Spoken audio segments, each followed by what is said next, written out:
I woke up one morning and realized I wasn't on Earth anymore. Just like that. One day, I'm a regular office worker. Next day, I'm in a straw hut in some village in a place called the Tianyu continent, Xuanwu Empire. After half a month of carefully asking around, I figured out the deal. There used to be another, Yi Chun, living here who looked exactly like me, same name and everything. My best guess. Parallel world swap. He went to my world, I came to his. Lucky me, I inherited his entire fortune. One broken straw hut, one patch of wasteland, and 5 silver taels hidden under a busted bed. I'm basically a millionaire. Now here's what really kills me. Every transmigration novel I ever read, the main character gets a system, a cheat ability, a mysterious grandpa living inside a ring, something. I tried everything. I shouted, "System, activate." I checked under rocks. I meditated. I even tried falling off stuff. Nothing. Zero. Not a single golden finger. Just me, a hatchet, and poverty. But fine. Life goes on. I set traps for rabbits. I chop wood. I survive. One morning I went to check my trap, and, jackpot, fat gray rabbit, caught clean. I was practically drooling as I headed to the stream to clean it. That's when I saw something dark lying in the bushes. My first thought was bear. The villagers warned me there are bears on this mountain, and my skinny body wouldn't survive one slap. But it was too small for a bear. I crept closer and it was a woman, and not just any woman. When I flipped her over, my brain short-circuited. She was literally the most beautiful person I'd ever seen in 2 lifetimes. Her eyes snapped open. She stared at me like I was a threat. Then suddenly she lunged at me, and I panicked. I thought she was trying to body snatch me. That's a real thing in this world apparently. I started screaming and fighting back, and then, well, let's just say what happened next was not body snatching. 2 hours later, I woke up flat on my back. Eyes spinning, lower back completely destroyed. She was gone. Vanished. Like a dream. Except my body was telling me it was very much not a dream. I picked up my rabbit, held my aching back, and limped down the mountain muttering words I can't repeat. I cooked my rabbit that evening and was just sitting outside enjoying the soup when I spotted the local bullies heading my way. Big Dog and his 2 goons. I quickly shoved most of the meat under a rock and brought out a bowl with just a little soup and a few pieces of meat, smiling like an idiot. Big Dog took one look at the half-empty bowl, called me disrespectful, snatched it from my hands, and kicked me to the ground. I snapped. I'd taken his crap twice already. I charged at him screaming. That night, I was lying on my broken bed, face swollen like a balloon, 0 rabbit meat left. They beat me up and took everything. My rebellion accomplished absolutely nothing except extra bruises. I swore revenge. I started working out. After 2 weeks of training I was even skinnier. Turns out exercise without food just makes you lose weight. Shocking. Then one morning I opened my door and froze. She was back. The fairy goddess from the mountain, standing right at my doorstep in her black robe, looking at me with the strangest expression. I started stammering. You. We. She bit her lip, glared at me like this was somehow my fault, and said, "I'm pregnant with your child." I just stood there, brain fully offline. No system, no cheat ability, no mysterious grandpa. But apparently the heavens decided to compensate me with a wife. I'm pregnant with your child. My brain needed a full reboot. I've been single my entire life. Both lives. Never even had a girlfriend. And now I'm a father? You know what? I didn't even know I had it in me. Literally. A child cannot grow up without a father, she said, completely deadpan, like she was reading a legal contract.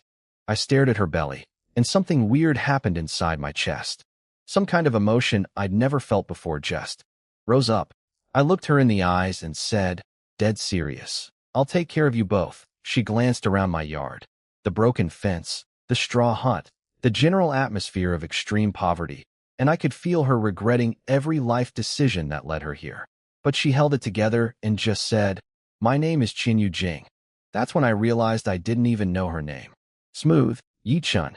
Real smooth. I brought her inside, and the situation got worse. One broken table. One broken bed. That's it. That's the whole house. I quickly promised I'd build her a new bed before dark.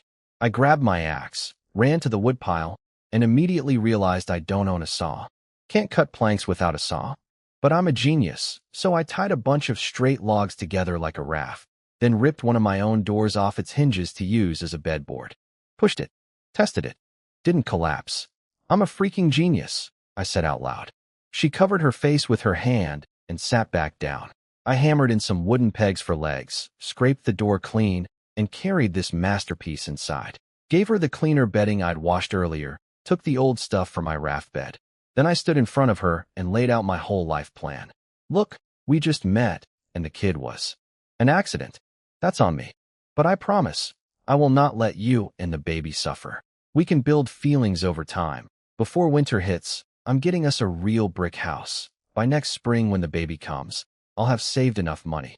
By the end of the second year, we're moving out of this village and into a proper town. She stared at me for a long moment, and something in her expression shifted, just barely, like a frozen lake cracking 1 millimeter.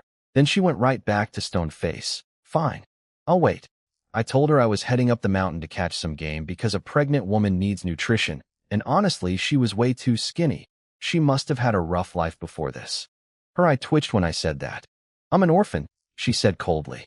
I nodded like I'd figured as much. No wonder you're so thin. Yesterday's food is all gone. So wait here, I'll hunt something. I was heading out the door when I remembered something important. I turned back. Don't go outside. There are bullies in this village who like to wander around. You're too pretty. If they see you, they'll definitely come cause trouble, she frowned. What's a guy Luzi? Oops. I'd use slang from my old world. It's, what we call local thugs around here. She nodded, then suddenly asked, if they tried to bully me, would you protect me? I puffed up my bony chest, stood as straight as my malnourished spine would allow, and slapped my completely flat pecs. You're my wife. If anyone dares mess with you, I'll fight their ancestors for 8 generations. I shut the gate, grabbed my axe, and sprinted up the mountain like a man on a mission. Because I am a man on a mission now. I've got a wife to feed. I'm a family man now, I muttered while running. No more messing around. Gotta make money. Gotta take care of my little wifey. Gotta figure out how to build a brick house. I checked my traps one by one. Empty. Empty. Empty. Every single one. Nothing. Before today I would have just shrugged, but now? Now I've got a pregnant woman sitting in my straw hut waiting for dinner. The pressure was real. Please, heavens, please let the last trap have something. I'm a married man now. Have mercy. I ran to the last trap, a pit I'd dug, and the branches covering it were gone. Something fell in. I rushed over, looked down, and nearly cried tears of joy. A wild boar. A big fat one, easily over 100 gene. I looked up at the sky and shouted, "Thank you." The boar was grunting and scratching at the walls trying to climb out, but it had been struggling all night. No chance, piggy. Sorry, little guy. Nothing personal. I carved a tree branch into a spear, aimed at the boar's neck, and thrust with everything I had. The branch snapped in half. The boar barely got a scratch. I almost fell into the pit myself. I got up, spat on my hands, pointed my axe at the pig, and yelled, "You think I can't handle you?" Plan B. I tied my axe to a long branch with rope, but kept one end of the rope in my hand. Fool me once. Then I swung down hard. This time the axe bit deep. Blood everywhere. I kept chopping like a madman. 15 minutes later, the boar finally stopped moving. I jumped into the pit, tied the rope around it, and hugged the thing out. Over 100 gene of dead pig pressed against my back. My face turned red. My legs shook, but I started walking down the mountain. 4 or 5 li of mountain trail. I made it about 1 li before I collapsed on the ground, drenched in sweat and covered in pig blood. I smelled absolutely horrible. My lips were cracked, my face was white as paper. But every time I thought about my wife waiting at home, strength came back. I rested a minute and kept going. 2 hours later, I finally reached the village with this monster on my back. I could barely lift my head. My lips were about to split open. 100+ gene down a mountain trail. Old me would have died halfway. Then I looked up and saw people standing at MY Gate. My heart dropped. I forced my eyes to focus and saw my wife standing at the door with a cold expression, and right next to her, Big Dog and his 2 idiot brothers. Something inside me snapped. You dare mess with my wife? I don't know where the energy came from. I was half dead 2 seconds ago, but I started running with 100 gene boar on my back. I threw the pig on the ground in front of the door, pulled out my axe, and stood between my wife and those 3 dogs. Did they touch you? Get inside. I'll handle this. Big Dog and his goons weren't even looking at me. They were staring at the boar with their eyeballs practically falling out. Apparently, they'd come by earlier out of boredom, kicked down my gate, and spotted my wife inside. She'd already disguised her face to look only above average, but in this backwater village, above average might as well be supermodel level. So of course these three morons tried to harass her. What they didn't know is that she could have killed all three of them with one finger. But she remembered what I'd said before I left, so she held back and just shoved them to the doorway. She wanted to see what I'd do. Big dog bro, this boar is at least 100 gene. We could eat for half a month. The two smaller dogs ran toward my pig. Get your hands off it, I screamed. That's my kill. You want meat? Go hunt your own. Big dog smirked and slapped my face. Getting brave again, huh? Guess you missed your beating. I shoved him back and raised my axe. You want this pig? Over my dead body. The three of them cracked their knuckles and necks, grinning like they were about to enjoy this. I turned back to my wife. My face was white, my lips were cracked, I was covered in blood and sweat, and I probably smelled like a crime scene. But I squeezed out a smile and said softly, "Go inside. I've got this. I won't let them touch you or the pig." Then I turned around, raised my axe, and charged straight at all three of them. You three wild dogs, come get some. Come fight us then. Big dog grinned and dodged my axe swing like he'd been doing this his whole life. Which he probably has. One punch straight to my gut, and I folded like a lawn chair. His two brothers jumped in and started kicking me while I was down. The axe got knocked out of my hands. Look, I'm not that useless normally, but I just carried a 100-gene pig down a mountain. I had nothing left in the tank. But even on the ground getting pummeled, I kept screaming and fighting back. Every time I thought about my wife and my unborn kid, some desperate energy surged up. I kicked 3 dog off me, scrambled up, and started throwing hands with 2 dog. I knew I couldn't beat all 3, so I picked one and went all in. 3 dog got back up. Big dog grabbed my axe with an ugly grin and swung it at me. Then something weird happened. Suddenly my whole body flushed hot, and I felt like I'd been plugged into a power outlet. Strength just exploded through me. I punched 2 dogs so hard, he went flying. Literally flying. I dodged the axe, grabbed Big Dog's wrist, kicked him across the yard, and snatched my axe back. 3 dog came charging at me, and I smashed my bruised, swollen face into the scariest smile I could manage. He froze. I didn't give him time to think. Kicked him down, flipped the axe around, and slammed the flat side onto his arm. Crack. Broken. All 3 of them were rolling on the ground howling. I stood over them, cold as ice. I'm letting you live today. Come near me or my wife again, and a broken arm will be the least of your problems. Now get out. They scrambled away like scared dogs. Couldn't even go back to the village. They'd been the bullies their whole lives. How could they show up looking like this? After they ran off, I didn't turn around right away. Instead, I frantically tried to fix my hair because my wife was watching and I looked like absolute garbage. Gotta maintain some dignity. You said you wouldn't let them touch me or the pig. Her cold voice came from behind me. So in your mind, I'm about the same as a pig. Ice ran down my spine. I spun around waving my hands. No, no, no. That's not what I meant. Then what did you mean? I meant, you're pregnant. You can't be scared like that. And the pig is for your nutrition. If they take the pig, you don't eat, and that's bad for your body. They're completely separate things. She stared at me for a moment, then turned and walked back inside without a word. I noticed she was sitting on a new wooden chair that definitely wasn't there before. Wait, did you make this? That's amazing. But hey, leave the heavy work to me from now on. You just focus on resting and staying healthy. I'll handle everything. She almost said something, but didn't. Awkward silence in the yard. I scratched my head. I'm gonna go butcher the pig. You should go inside. Butchering is graphic. Not good for a lady to watch. She went inside without a word. I stretched my body and realized something strange. I felt warm inside, and my injuries barely hurt anymore. Weird, but I wasn't complaining. I grinned at my wife's silhouette and got to work. I hauled the pig into the yard, grabbed my wooden bucket, and yelled toward the house. I'm going to fetch water. It's hot out. Stay inside. Don't get sunburned. At the village well, I was filling my bucket when Widow Lou showed up. She saw my beat-up face and rushed over all concerned. Oh, Yi-chun, did Big Dog hit you again? Does it hurt? Let me wipe that for you. She reached for my face, and I dodged like she was a snake. Men and women should keep proper distance. She just laughed. So cultured. Why don't you come live with me? I've got 3 acres of land.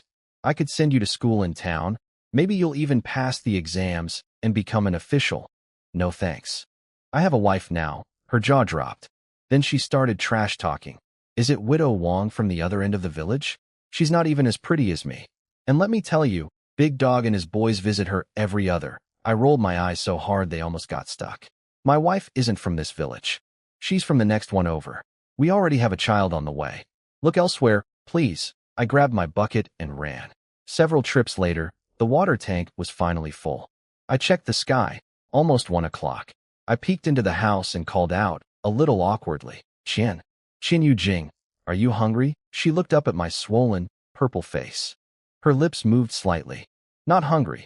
I laughed. Don't lie to me. You've been here since morning, and it's almost 1. Even I'm starving, and I'm a guy. Just wait. I'll butcher this pig and make you a nice soup. I sharpened my knife, scraped the table clean, threw the pig on top, and stabbed it. Blood everywhere. I quickly grabbed a bucket to catch it. Pig blood is food too. Can't waste it. Only got half a bucket though, since most of it had already leaked out on the mountain. My shirt was crusted with dried pig blood, so I ripped it off. Standing there shirtless, I was basically a skeleton with 2 ounces of muscle stapled on. I caught my wife glancing over and then immediately looking away like she'd seen something painful. Yeah, I get it. Half a month of exercise with no food will do that to a guy. I butchered the pig as fast as I could. First time doing it. But hey, I've seen the butchers at the meat market back on Earth. How hard can it be? I pulled out the guts, washed them, tossed them in a clean bucket. Thank God passed me on multiple buckets. That's the real inheritance. My knife couldn't handle the bones, so I grabbed my trusty axe and started chopping.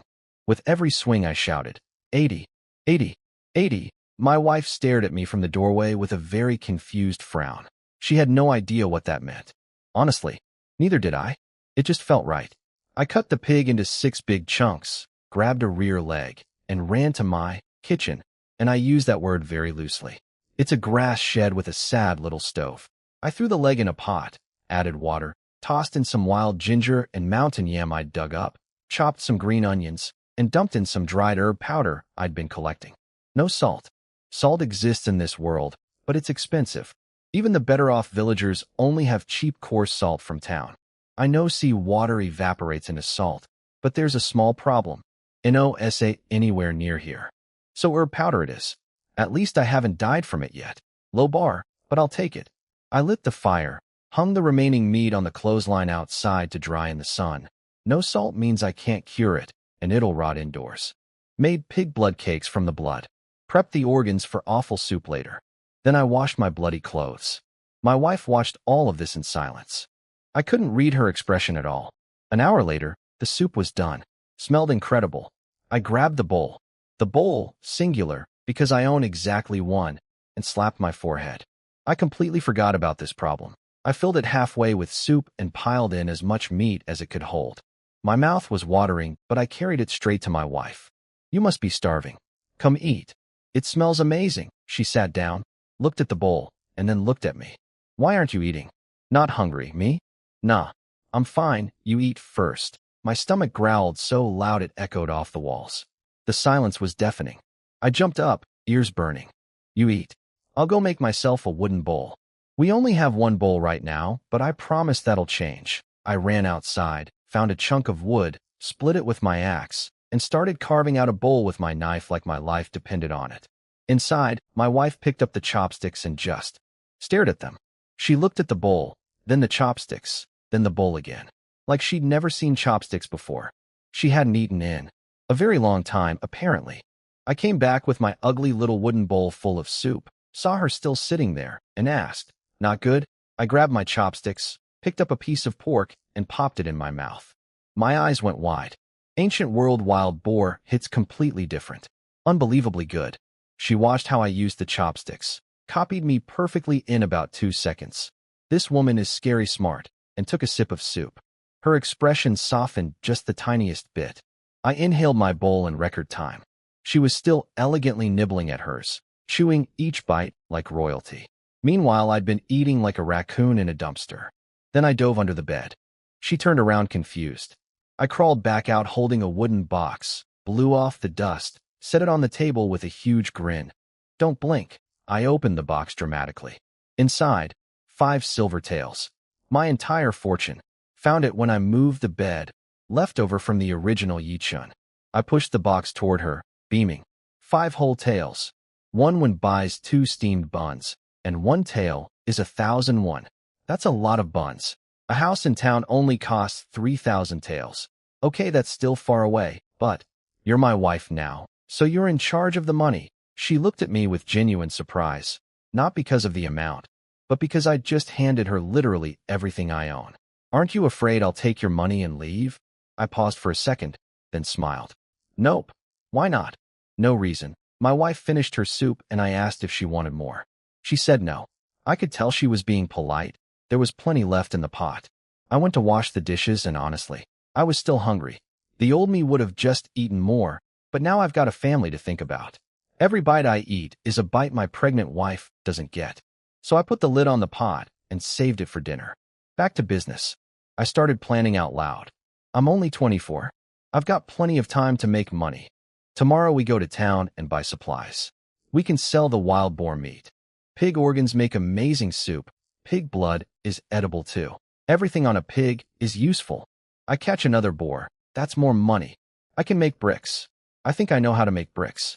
Either way, brick house before winter, that's the promise. Once we save enough, I'll start a business in town. I know how to brew alcohol. We could sell wine. Supply it to inns.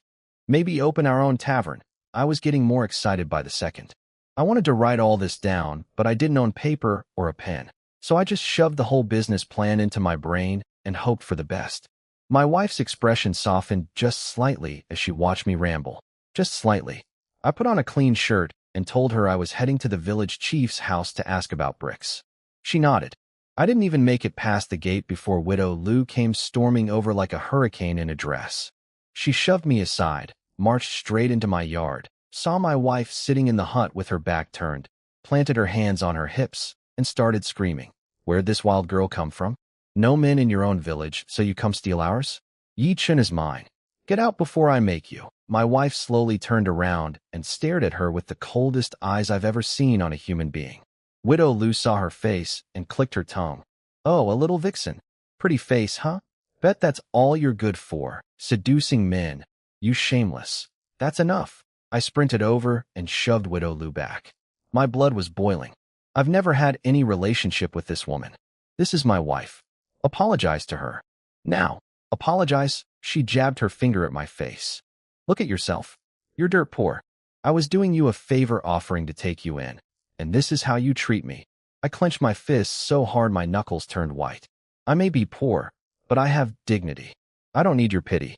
Get out, you ungrateful little slap. I hit her across the face. First time in my life I ever hit a woman.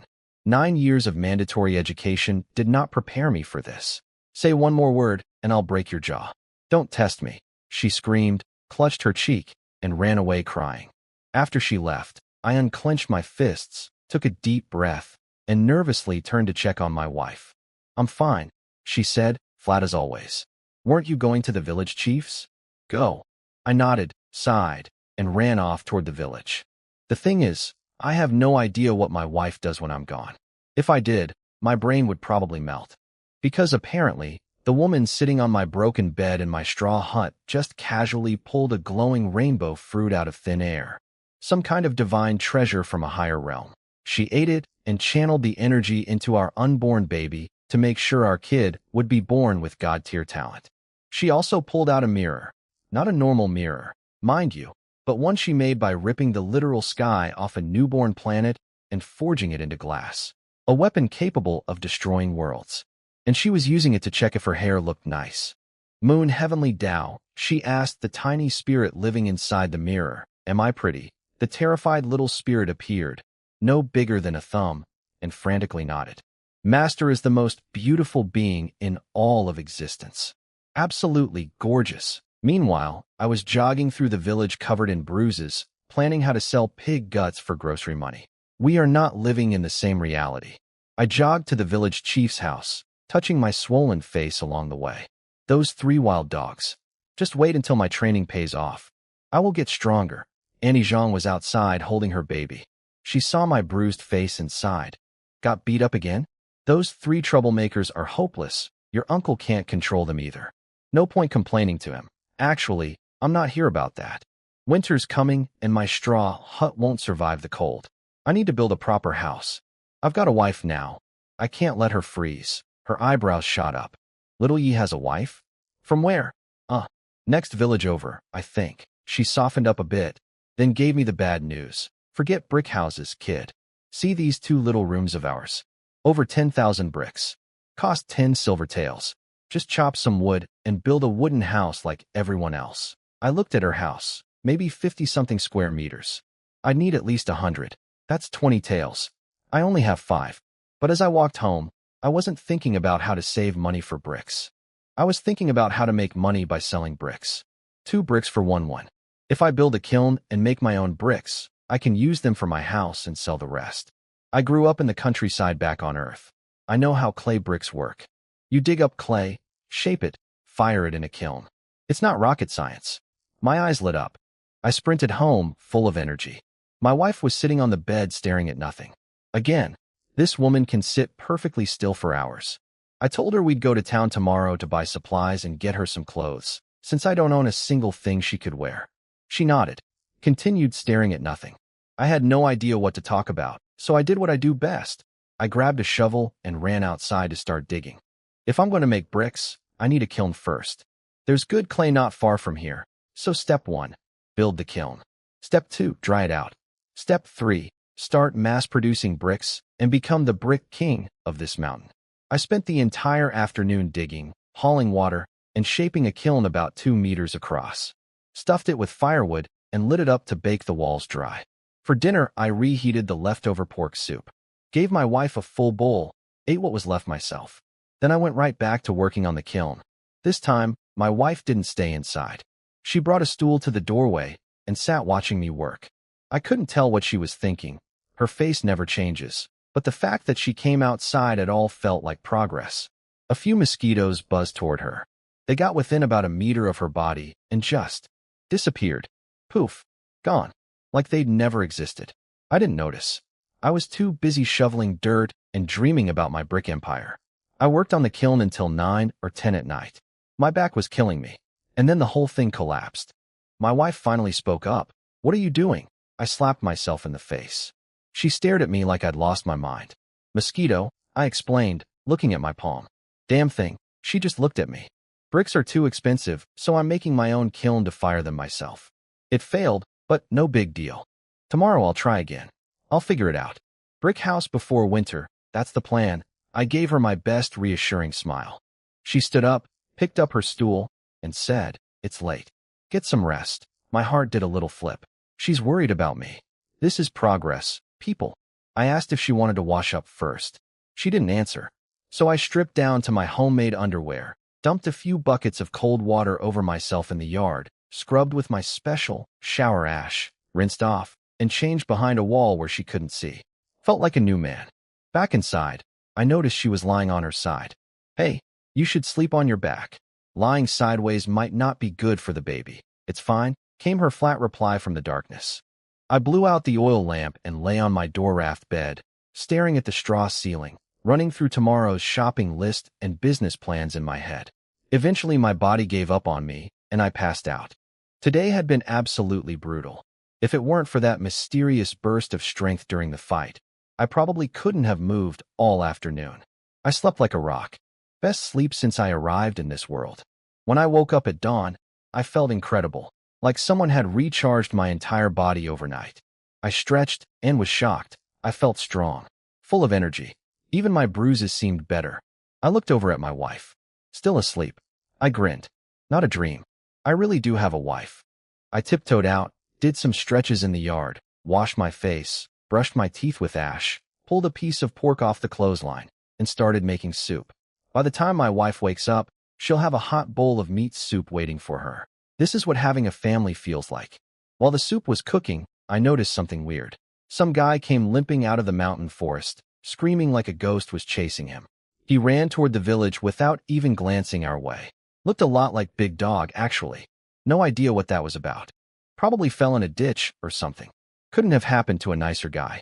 After breakfast, I took my wife to town. She walked slowly behind me, and I kept looking back, worried. What? She asked. Want me to carry you on my back? Town is kind of far. No, fair enough. We were walking along the path when I noticed two guys ahead of us. Then something fell off one of them, a cloth bag. I didn't see it drop, but I tripped right over it and nearly face-planted. I picked it up, opened it, and my brain stopped working. Gold. The whole bag was full of gold. I weighed it in my hand, at least 100 taels. My face went red. My hands were shaking. I looked at my wife and stammered. Ditch this. Gold. I saw it fall from those two men ahead, she said calmly. I stared at the bag, then at the two guys walking away in the distance. My knuckles went white from gripping it so hard. My heart was pounding. With this much gold, I could buy a house in the city. I could give my wife and baby everything. I could.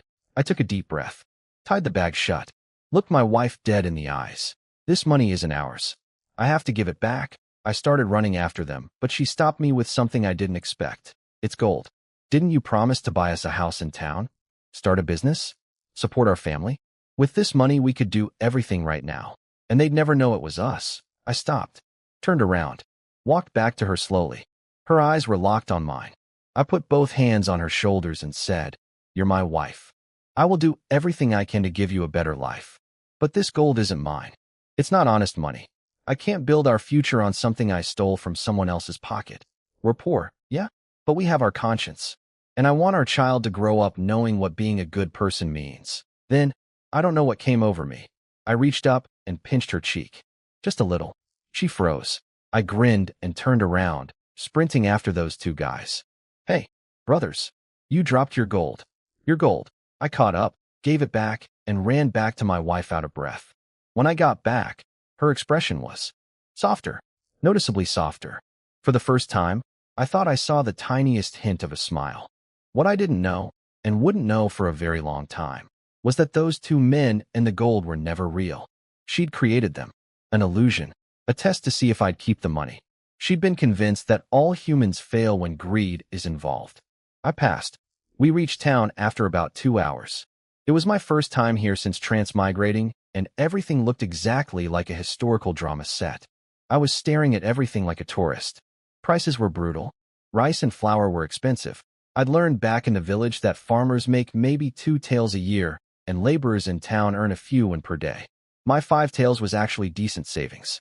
I stopped at a pork stall. "How much per jean?" "Fatty cuts, 101. Ribs, 120. Bones, 80. My eyes went wide. I thanked him and dragged my wife away before I started drooling. "Did you hear that?" I whispered excitedly. "Domestic pork is 101. Wild boar has to be even more. That pig I caught yesterday is over 100 jean. After we keep 20 for ourselves, we can sell 60 jean of meat for at least 5 taels, 5 more taels. That's double my net worth." We passed a fabric shop and I took her inside. Came out with 2 outfits for her. 301. Ready-made clothes are highway robbery, but my wife can't keep wearing that one black robe forever. Then I spotted a candy stall selling malt sugar. I bought a big bag for 10 and handed it to her. "Try it. It's pretty good." She looked at it like she'd never seen candy before. She put a small piece in her mouth. Her expression didn't change much, but she nodded slightly. "It's sweet." "Good. As long as you like it." I walked ahead planning my next purchases, and behind me, my wife held her little paper-wrapped candy, and for maybe the first time in 1,000 years, felt what it was like to just walk around with someone. No enemies to watch for. No schemes. No battles. Just a skinny idiot buying her sweets. "Eugene, let's buy an ox cart. The road back is too long, and you're pregnant. I don't want you getting tired." She gave me her usual, "Whatever you decide." I walked into the ox cart shop feeling like a responsible husband. I walked out looking like a clown. The cheapest bull they had, lame in one leg, was 10 taels. With the cart, 12. I have 3 taels left after today's shopping. No worries. Once my brick business takes off, 12 taels is nothing. "We'll get one soon," I said, sweating. She didn't react. At all. We spent about 2 taels total on supplies. Before heading back, I decided to treat her to a real meal. We walked into an inn and I ordered 5 dishes and a soup. 3 meat, 2 vegetable, plus tomato egg soup. 81.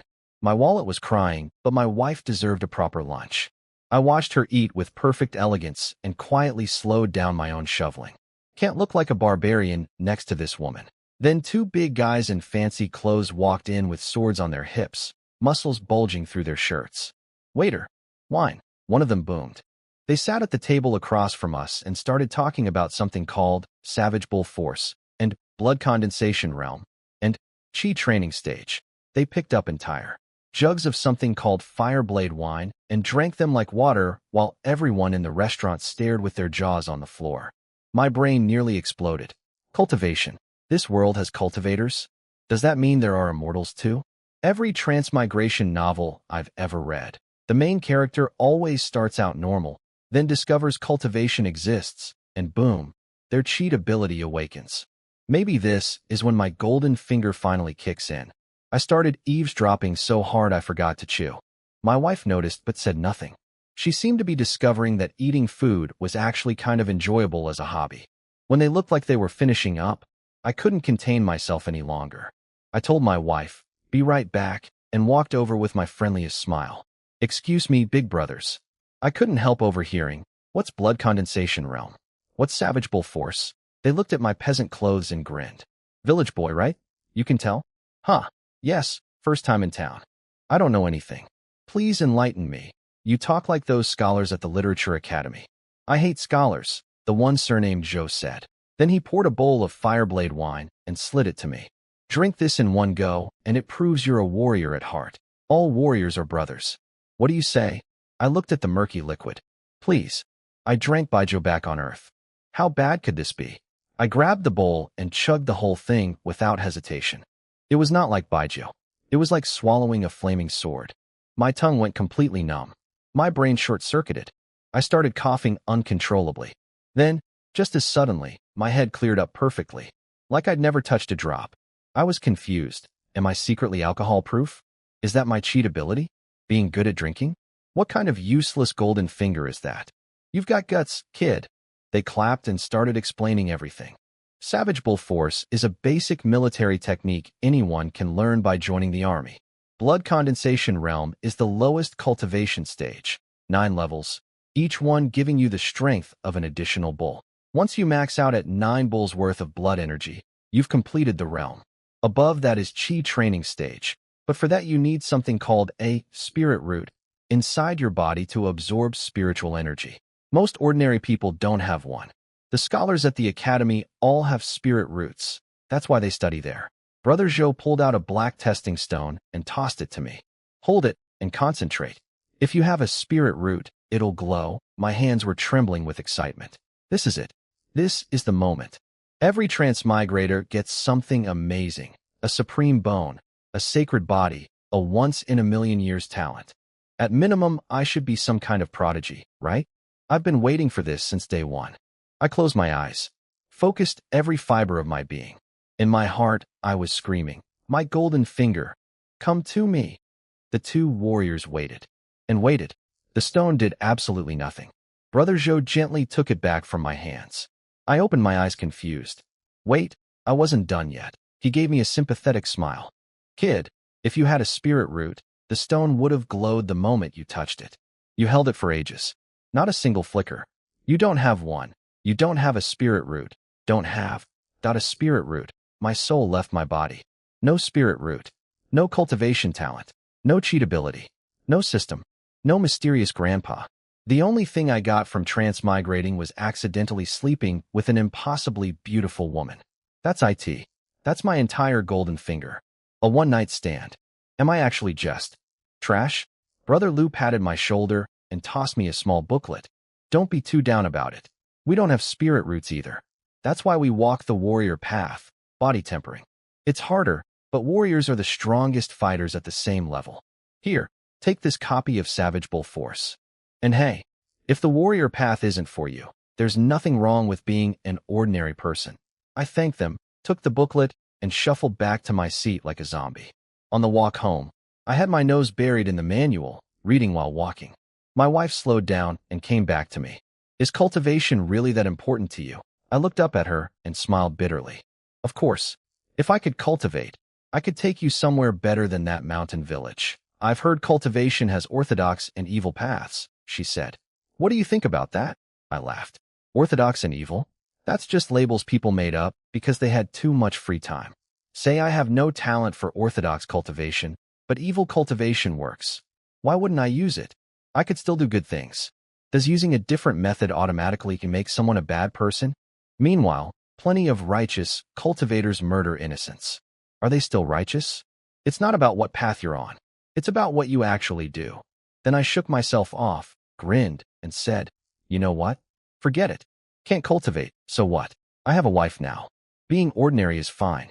Once I make enough money, I'll be a rich, ordinary person. I marched ahead humming a song from my old world. Behind me, my wife went quiet for a long moment. I didn't see her face, but apparently something I said hit pretty close to home. The whole reason she's called the Nine Abyss Empress is because she practices what the cultivation world considers the evil path. She's been hated for it her entire career. And here I was, some clueless mortal, casually saying exactly what she needed to hear. It was hot. September heat was brutal. I was drenched in sweat carrying all our purchases. I turned around and noticed my wife looked completely fine. Not a single drop of sweat. Aren't you hot? She blinked. Hot. I stared at her bone-dry face, reached over, and pinched her cheek again with a grin. Just asking. She touched her cheek after I turned around and actually stomped her foot. This guy is getting bolder and bolder. But what can she do? She picked him herself. Back home, I collapsed, chugged water, then grabbed my axe and ran back up the mountain to check traps. Nothing. Not a single catch. But I couldn't come home empty-handed, so I dug up a big mountain yam. Good enough. Yam soup is delicious. I washed the pig organs, chopped them up, made awful soup with cabbage and noodles. Made extra pots of it. Tomorrow morning, I'm borrowing the village chief's ox cart and selling this stuff in town. After dinner, back to the kiln. Second attempt, using yesterday's lessons. This time it actually worked. I was pumped. The plan: sell soup in the morning, make bricks in the afternoon, brick house in 3 months. At bedtime, I noticed my wife hadn't bathed in 2 days. Wanting to heat some water? You can wash inside. I'll guard the door outside. I won't peek. Promise. She rolled over and ignored me. I shrugged, yawned, tossed the Savage Bull Force manual aside, and passed out. What I didn't know, my wife stayed awake watching me sleep. Apparently, she'd been secretly putting magical energy crystals, the highest grade ones, into my bed. Each one should last an ordinary person years. I absorbed the entire thing in one night. She had no idea how. I have 0 cultivation talent, confirmed by testing. My body is completely mortal. But somehow I'm inhaling spiritual energy like a black hole. She put another crystal in my bed and decided to stay up all night watching me breathe, trying to figure out what the hell was going on. Meanwhile, the tiny moon spirit living in her mirror was having a full mental breakdown. The master smiled. Because of a mortal man? If the 108 city lords found out about this, the entire 9 Abyss city would riot. She dove under her tiny blanket and started shaking. I woke up before 5 in the morning feeling like a completely different person. My body was buzzing with energy, like someone had secretly upgraded me overnight. I tiptoed out, washed up, and started heating the spicy, awful soup I'd prepared last night. Poured the whole thing into a giant wooden barrel, almost a meter tall, and sealed it to keep it hot. When my wife woke up, I brought her a bowl of the mild version. Try it. Tell me what you think. She took a sip and nodded. It's good. I nearly exploded with pride. Of course it is. I made a whole barrel of it to sell in town. I even named it Yes Pork Soup. She almost spit out her soup. I saw her shoulders shake slightly as I ran outside. Behind me, I heard her mutter, Yes Pork Soup, and shake her head. I grabbed a 2-gene piece of pork belly and headed to the village chief's house while it was still dark. He was eating breakfast when I showed up. Uncle Zhang, I hunted a wild boar the other day. Here's 2-gene to thank you for saving my life back then. He waved it off. That was years ago. You were half dead at the village entrance. What was I supposed to do? Watch you die? Keep the meat. Look how skinny you are. No, a life saved must be repaid. Actually, Uncle Zhang, I have a favor to ask. I need to borrow your ox cart for the day. I want to haul some pork to town and sell it. I've got a wife now. She's pregnant. I need to earn money. If the pork isn't enough payment, I'll cut you more. His eyes locked onto the meat. Village chief or not, pork is a luxury. He maybe buys some once a month during festivals. Just that? Take the cart, feed the ox some grass, bring it back whenever. Thank you, Uncle Jean. I will feed that ox like a king. As I left with the cart, I heard his family talking behind me. His son said, "Who'd marry that guy? He's got nothing but a straw hut." His wife smacked a bowl. "At least he hunted a wild boar. What have you done besides being the chief's son?" That shut him up. On my way home with the cart, I spotted Big Dog and his two goons on the road. I bent down, picked up a rock, and glared at them. "Want another round?" They looked at me like I was a ghost. Pure terror in their eyes. They shoved each other out of the way trying to run. I blinked, confused. One beating, and they're this scared? I guess the saying is true. Tough guys fear crazy guys, and crazy guys fear guys with nothing to lose. I hopped on the cart feeling like a boss. "Let's go, old buddy." What I didn't know, those three idiots weren't scared of me. They were scared of the ghosts that haunted my house. The night they came to burn my firewood, their torches kept dying, cold wind appeared out of nowhere, and Big Dog literally got teleported to the mountain and fell in my pig trap. They think my property is haunted. They'll never come near me again. Back home, I went to lift the giant soup barrel onto the cart. I braced myself, hugged it with both arms, prepared to blow a blood vessel. And it was just kind of heavy. Not backbreaking. Just heavy. Wait. I ran inside, grabbed the Savage Bull Force manual, and started channeling energy the way it described. My blood began to surge through my body. I tried again, and again. I've broken through to level 1 of Savage Bull Force. Blood condensation realm, first layer. Strength of an ox. The manual says the fastest anyone achieves this is 1 month of intense training and heavy eating. I did it in one night. In my sleep. On a diet of leftover pig soup. A massive grin spread across my face. Am I a natural-born warrior? Babe. I'm at Savage Bull Force level 1. That's the strength of an ox. 800 gene. Do you know what this means? I was practically vibrating. One wild boar is about 200 gene. Strip out the guts and bones. That's 150 gene of meat. At 100 when per gene, that's 15 tails. Plus the awful soup, another 1 or 2 tails. We're gonna be rich. I was so hyped, I didn't even notice I'd just called her, babe, for the first time. She looked at me with her usual calm expression and said, "Yes, I understand. You're very powerful. Now go to town." I loaded her onto the ox cart and started walking alongside it, pulling the ox by the rope.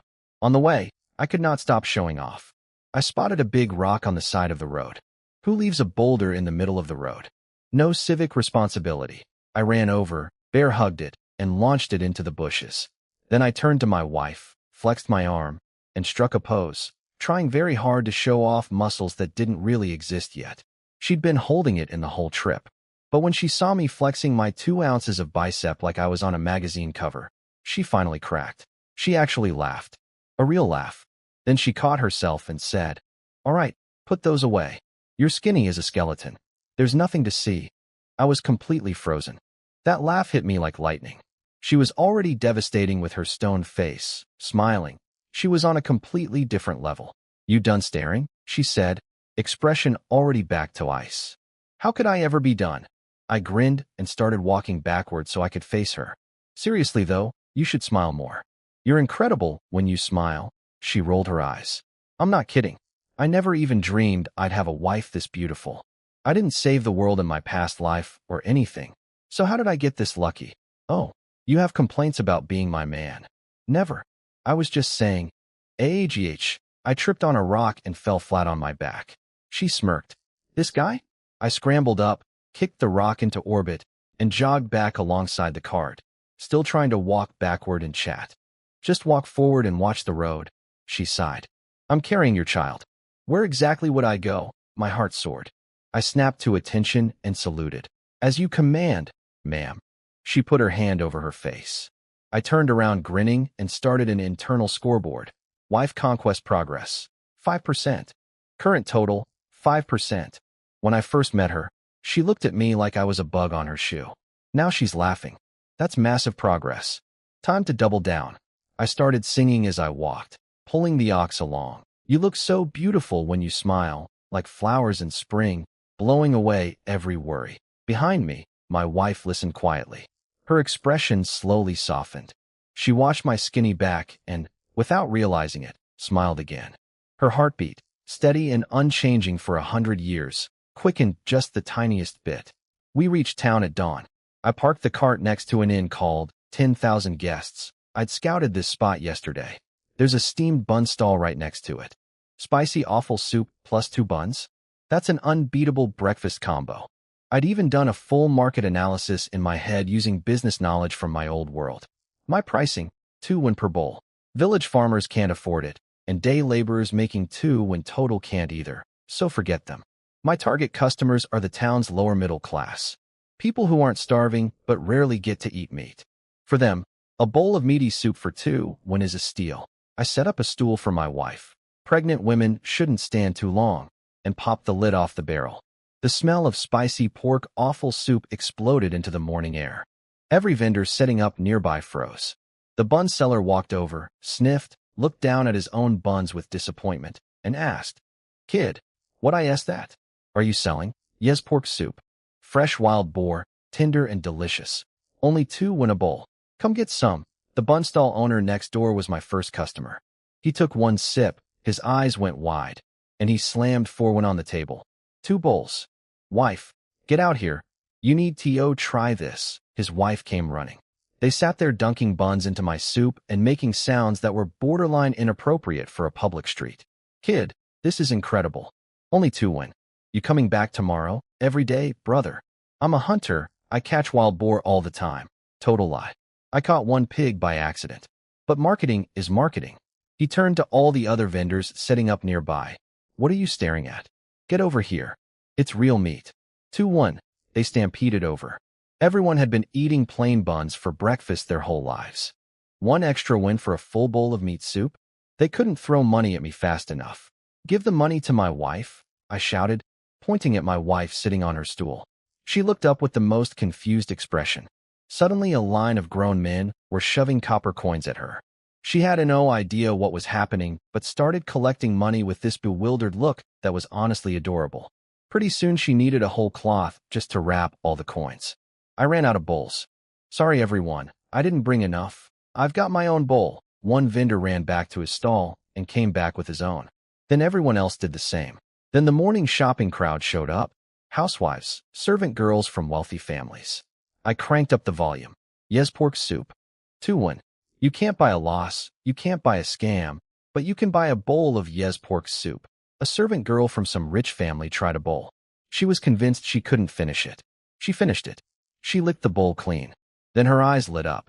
Apparently her young mistress back at the manor had been refusing to eat for 2 months straight. Lost tons of weight. The whole household was panicking. No doctor could help. She slapped down 4 won. 2 for another bowl, 2 to buy the bowl itself, and sprinted back to the manor with soup sloshing everywhere. Meanwhile, my barrel was nearly empty. My wife was sitting there surrounded by a mountain of copper coins wrapped in cloth, watching the chaos around her. The most powerful woman in existence, collecting 2 won coins from street vendors. And somehow, she didn't look annoyed. She looked almost happy. Back at the manor, the servant girl burst into the dining hall mid-breakfast carrying my soup. The master of the house, some big shot named Zhang, slammed down his chopsticks. "What is the meaning of this? Whose servant are you?" She dropped to her knees, bowl held high. "I'm Shout-I from the kitchen. I tried this soup at the market. It's called Yes pork soup, and I thought maybe the young miss would like it." Old Master Zhang's anger faded when he heard it was about his daughter. He ordered it tested for poison, clean, then gently offered it to his sickly daughter, Zhang Yuqing. This girl was frail and delicate, hadn't eaten properly in months. She looked at the bowl with zero enthusiasm, sighed, and took 1 tiny spoonful to humor her parents. She froze. Her eyes widened. She put down the spoon, picked up chopsticks, and started eating for real. Her parents stared at each other in shock. 2 months of trying everything. Famous doctors, rare ingredients, expensive medicines, and nothing worked.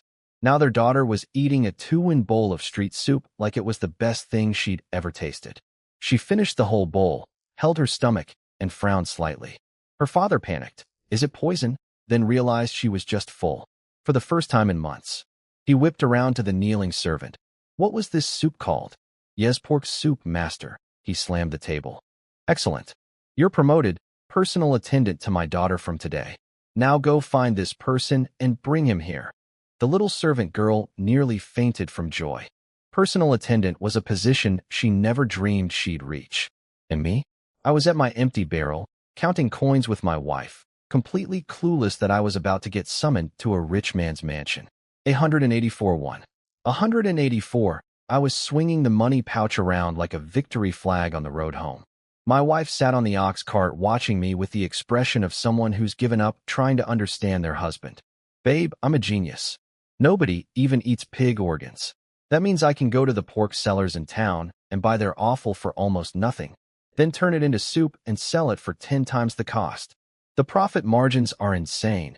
Impressive, she said flatly. But she said it. That counts. If I actually tried to make money, I could do it in seconds. I was riding the highest high of my life. 184 1. I was basically a tycoon. After returning the ox cart to Annie Zhang, I checked the time, still early. Plenty of daylight left.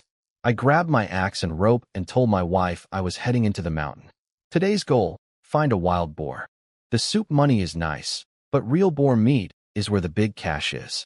Meanwhile, back at the Zhang Manor in town, little Shout-Eye the servant girl had sprinted to the market with a whole squad of servants, only to find my spot empty. I'd already packed up and left. She nearly had a heart attack. The bun stall owner calmed her down. Relax, he said he's coming back tomorrow. Up in the mountains, I checked my traps. One fat gray rabbit caught clean. Congratulations, little bunny. You've won the grand prize of becoming nutrition for my future baby. I tied it up, strapped it to my back, and headed deeper into the forest. The village chief had warned everyone not to go deep. Apparently wild boars are the least dangerous thing in there.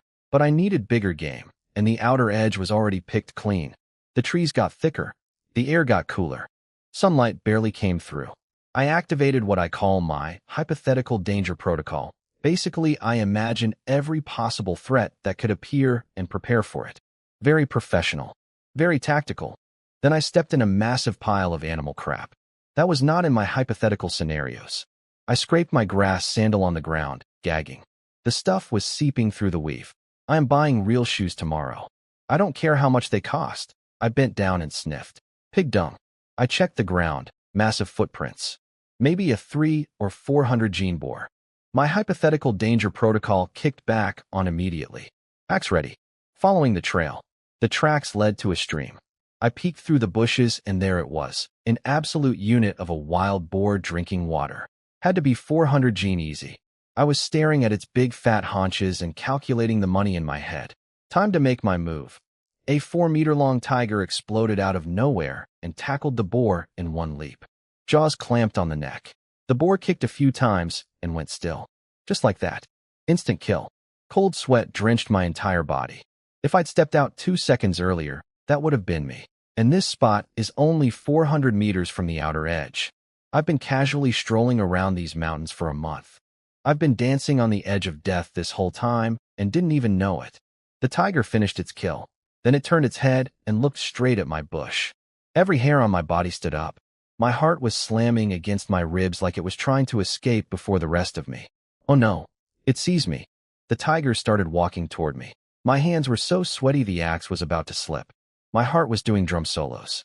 When it got close enough for me to see the hunger in its eyes, I launched myself at the nearest tree and climbed like my life depended on it, because it literally did. ROAR. The tiger swatted at me, and its paw slammed into my butt. At $% and I screamed something my mother would disown me for and climbed faster. The rabbit on my back fainted from the roar, just straight up passed out. Eyes rolled back, lights off. I didn't even know rabbits could faint. Stay away from me. I was halfway up the tree feeling slightly safer when the whole tree started shaking. I looked down and my eyes nearly popped out. Didn't the story say cats taught tigers everything except how to climb trees? That was the whole point. The one thing tigers can't do. This tiger was punching holes in the trunk with its paws and climbing up like a ladder. One hole, another hole, just casually scaling the tree like it read a different textbook than I did. I was running out of tree. Then, thud. Heavy sound below. The tiger fell. I peeked down and it was back on the ground, staring up at me, licking its lips. Then it casually strolled over to the dead boar, ate both back legs, 70 or 80 gene of prime pork, drank some water, walked back to my tree, and lay down. This oversized cat was doing, wait by the tree for the rabbit to come down, and the rabbit was me, plus my actual rabbit. I hung there for what felt like forever. My arms and legs went completely numb. Sweat was pouring. Finally, I just started screaming. Help! Tiger! Someone please help! Deep forest. Nobody within miles. Not a single village idiot was dumb enough to come out here. Except me, apparently. Then suddenly, the tiger leaped 4 meters straight up like something invisible had terrified it, bolted across the stream, and disappeared into the bushes. I blinked, waited, slowly slid down the tree, took 2 steps toward home, then slapped myself in the face. You idiot. The pig. I sprinted back, tied up the boar, minus its 2 back legs, thanks to that furry thief, strapped the dead rabbit to my chest, and heaved 300 gene of pork onto my back. My face turned tomato red. Level 1 Savage Bull gives me 800 gene of strength, but 300 ain't light either. I ran the whole way home like a maniac. The second I got back, I dove for the water tank, drank half of it, and collapsed on the ground gasping. My wife walked out. Her face was cold. Where did you go? Pig. Wild. Pig. I pointed at the boar between breaths. I can see that. I asked where you went. Her voice dropped a few degrees. Oh no. She's angry. There was a huge tiger. I almost died. But I made it. I'm alive. I jumped up and raised my hand.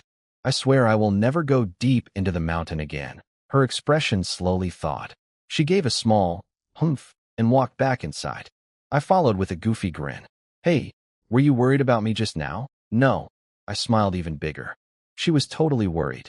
The rabbit had died from fright, so I made rabbit soup for lunch. My wife actually said out loud that it was delicious. Voluntarily complimented my cooking. Huge day.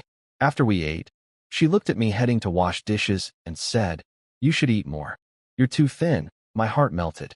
I ran back and grabbed another bowl. After lunch, I snuck outside, took off the grass sandal that had stepped in tiger poop adjacent pig dung earlier, flung it as far as I could, and put on a fresh pair while muttering every curse word I knew. All right, time to make bricks.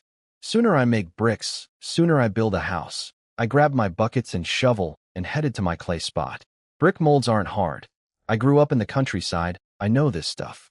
Made a batch of clay bricks, loaded them into the kiln, and fired it up. If this test batch works, I need to build a much bigger kiln. Same burn time, more bricks, more efficiency. Tomorrow's plan: haul this 300 gene boar to town and bring a barrel of soup. Sell both at the same time. Wild boar meat plus yes pork soup. Double income stream. I'm basically a business mogul at this point. I burned the kiln until midnight. The bricks weren't fully hardened. You need a full day of firing for that. But it worked. The kiln works. The bricks are real. They just need more time. I grabbed a half-finished brick and ran inside like I'd found treasure. Babe, look. A brick. An actual brick. Once I make enough of these, we're getting a real house. She smiled, just a little, and said softly, "It's late. Get some rest. You have to go to town tomorrow." I nodded, dumped my test bricks in the yard, washed up with cold water, and passed out the second I hit the bed. Next morning, up at 4.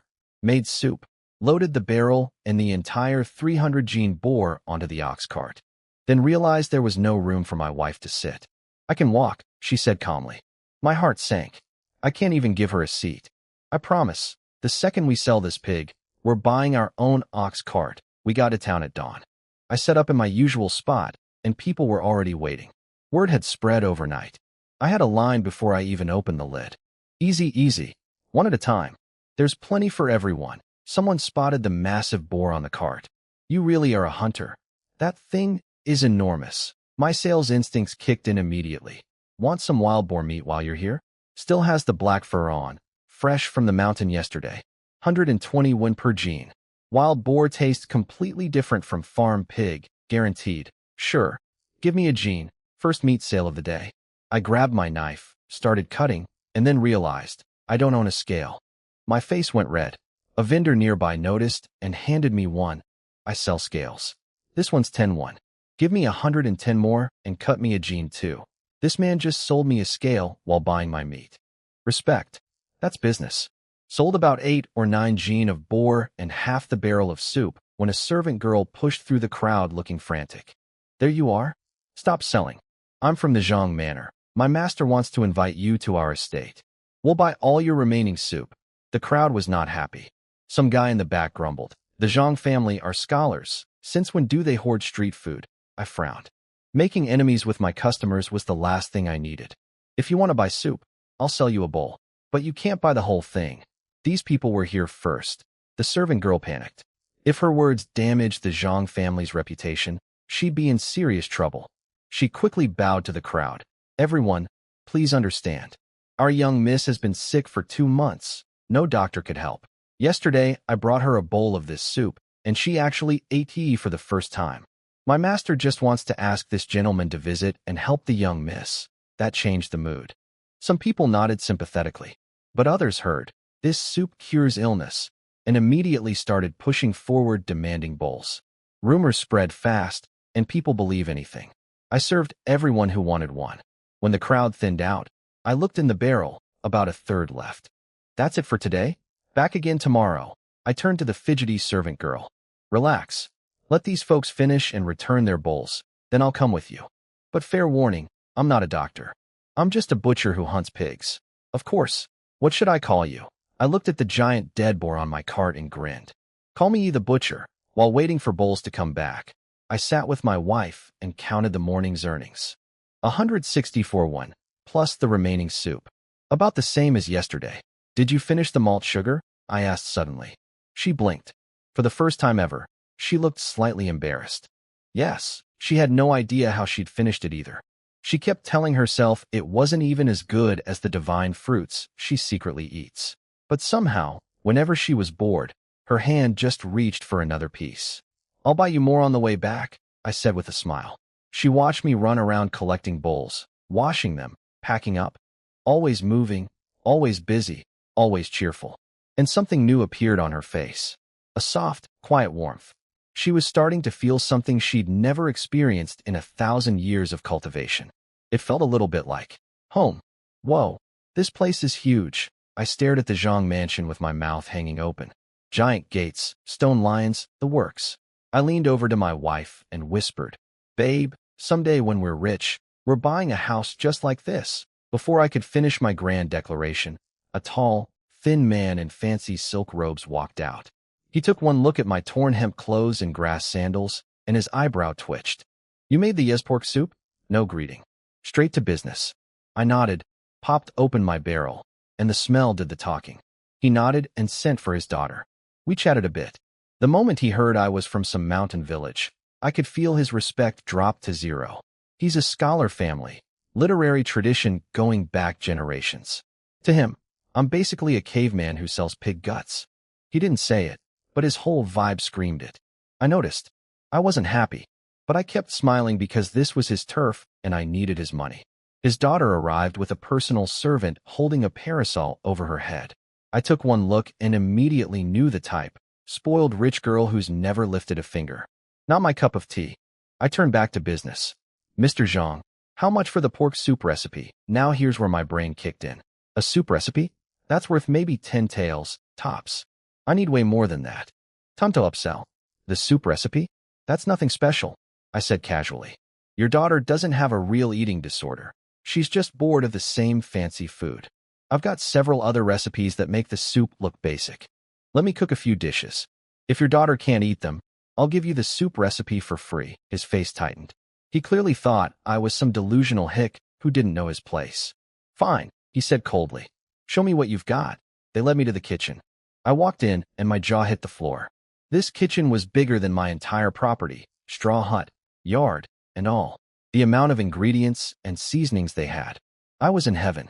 I checked what was available, formed my plan, and got to work.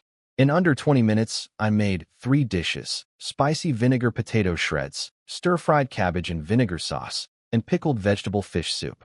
The first 2 took maybe 10 minutes each. Child's play. The smell hit the room like a bomb.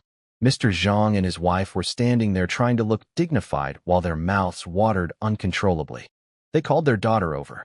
She walked in reluctantly, took one bite of the cabbage, and her eyes went wide.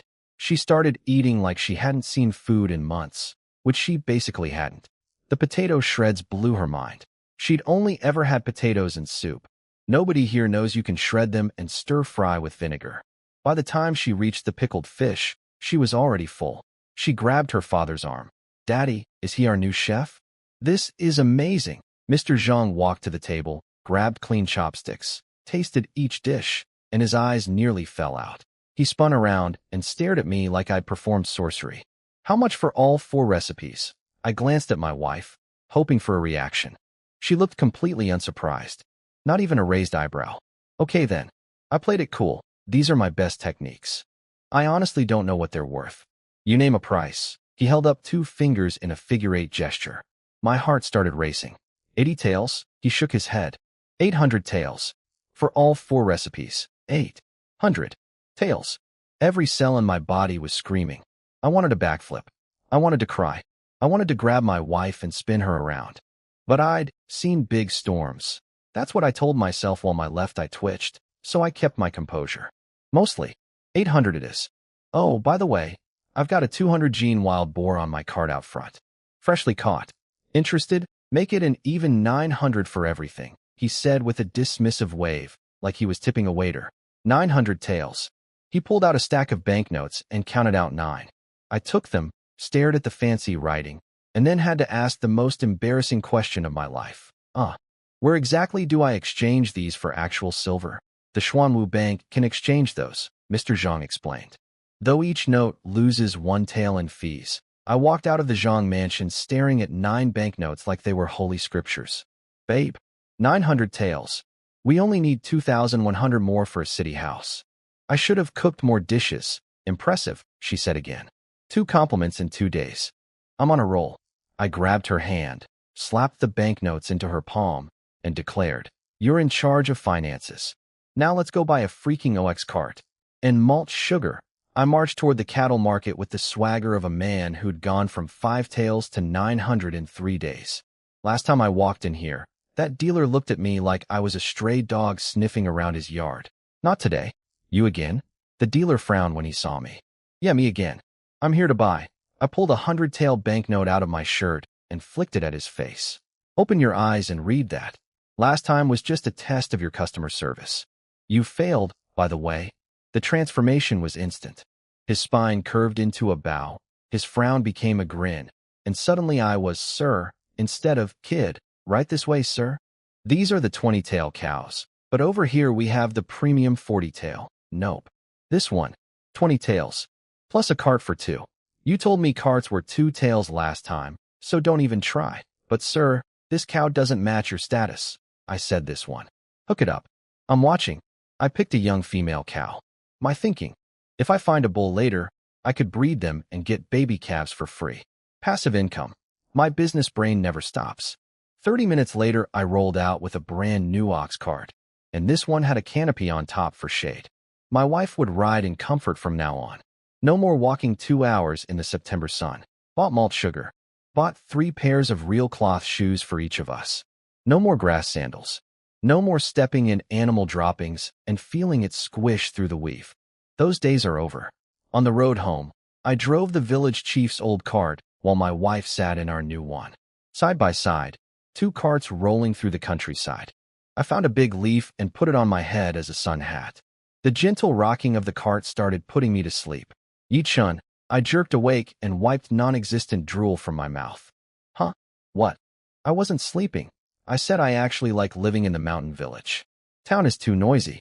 I don't like it." I blinked. Did my wife just voluntarily start a conversation without me asking first? This has never happened before. "Sure. Then we'll just build a bigger house right where we are." Easy. Even with 900 taels in my pocket, I wasn't planning to buy bricks. I can make my own. The money is for bigger plans, brewing wine, opening a restaurant, investing. Money makes money. I can't just spend it all and go back to zero. I've got a wife and a baby coming next year. I've decided, I shouted suddenly, making my wife jump. We're saving this money for business. And when the kid grows up, we won't send them to some academy. We'll hire a private tutor to come to US. She shot me an annoyed glance. She'd been lost in thought about finding herself a hobby for the next 100 years and went back to her own world. Near the village, I spotted something in a pile of dry grass by the road. I stopped the cart and went to look. My wife followed, curious. It was a litter of newborn puppies. Tiny little things, barely bigger than my palm. Yellow-brown fur. Someone's dog must have given birth and abandoned them here. I touched them one by one. All dead. My heart sank. Then one of them twitched. One's alive. I scooped it up carefully. Its eyes weren't even open yet. This tiny warm thing in my hands, barely breathing. I grew up in the countryside. I had a dog named Huang when I was a kid. When he died of old age, 12-year-old me cried for days. I looked at my wife with soft eyes. Babe, can we keep him? He's so small. She looked at the puppy. Something flickered in her expression. She nodded. I grinned and gently stroked its little head with one finger. You're all yellow, so I'll call you Huang. Grow up big and strong for me. Okay? The tiny puppy wiggled its head, and my heart completely melted. When I rolled into the village with 2 ox carts, you'd think I'd arrived on a dragon. Half the village stopped and stared. Only 3 or 4 families in the entire village own an ox cart, and here comes Yichun, the guy everyone forgot existed, pulling up with 2. Is that really your cart? Some guy stammered. Yep. Sold some wild boar meat in town. Figured I'd get one for convenience. I said it casually, like buying ox carts was just a Tuesday for me. Incredible. That boy's really made something of himself. Of course, for every person saying something nice, there were 5 whispering behind my back. Probably just dumb luck. If he's so rich, why's he still in that straw? Hut. His wife is probably ugly. Did you see her wearing that long robe with a hood in this heat? Good thing I live 100 meters outside the village and couldn't hear any of it. And honestly, even if I could, who cares? Arguing with gossips would just bring me down to their level. Has trash talking ever made anyone richer? No? Then shut up and let me work. Back home, I made a little nest of dry grass on the floor for our new puppy. It was sweltering hot, so no worries about him getting cold. Then I made pork noodles, hand-pulled, with cabbage in a rich broth. Saved some lukewarm broth, mashed up the noodles soft, and carefully fed it to little Huang. This puppy had probably never even had milk, and here he was slurping down noodle soup. Look at that. Didn't even get proper nursing, and he's already eating solid food. That's a country dog for you. Tough as nails. After dinner, I reached for the dishes, but my wife stood up. I'll wash them. You go do your work. I froze, stared at her, then grabbed her arm, walked her back to the bed, and gently pushed her down by the shoulders. Absolutely not. You're carrying our baby. No housework. That's my job. You rest. But no buts. I handle all the chores. You are banned from working. I walked out grinning ear to ear, humming a tune while scrubbing bowls. My wife wanted to do dishes. She's engaging. She's participating. Wife conquest progress, 5%. Current total, 10%. When I peeked back inside, Huang was curled up sleeping in my wife's palm. Perfect. Everything is perfect. I spent the afternoon building a real kiln. 4 meters long, 2 meters wide, 2 meters tall. This beast could fire about 1,000 bricks per batch. My house plan calls for a small 2-story building. Roughly 60 to 70,000 bricks. Long road ahead, but every brick counts. That evening I took the cart out to make brick molds. My wife followed with Huang, watching me work in the mud. After about an hour, I wiped my hands and admired my output pile. Not bad. Over 1,000 molds in just an hour. I'm more efficient than I thought. What I didn't notice was my wife subtly waving her fingers behind my back, causing clay to magically shape itself into perfect brick molds and slide into my pile. So yeah, maybe my efficiency wasn't entirely natural. 2 cartloads later, everything was stacked and ready to fire tomorrow. I was exhausted. Showered, collapsed on the bed, gone. Next morning I skipped the town trip. Not enough pork left to sell, and I had more important things to do. Bricks need at least a full day of firing for proper hardness. I went up the mountain at dawn, came back with 200 jean of firewood on my back and a fat rabbit hanging from my belt. Breakfast was rabbit soup. Huang got some mashed meat and broth. I loaded the kiln and started firing. Temperature control is tricky. I had to stay close all day to keep it steady. Meanwhile, on the road from town to our village, something I knew nothing about was happening. A group of thugs were riding an ox cart, heading straight for me. Tiger bro, you sure this guy's really in Mountain Village? My brother works at the cattle market. He told me some village idiot showed up yesterday, flashed a 100-tael banknote, bought a cart for 22 taels. Kids definitely sitting on at least 80 more. We grab the silver, take the cart, rough him up so bad he won't walk for years. Easy money. The leader grinned, eyes full of greed, staring at the village in the distance. And I was just standing by my kiln, watching bricks bake, completely clueless. I was sitting by my kiln, feeding it firewood, minding my own business, when a couple I'd never seen before strolled up with the biggest fake smiles I've ever witnessed. "Little Yi, what are you working on?" The man's eyes weren't on me, though. They were glued to my cow grazing nearby. "Nothing much." "And you are?" "I'm Li Datu. Call me Uncle Li. This is my wife Zhou Tsuehua. Call her Annie Zhou.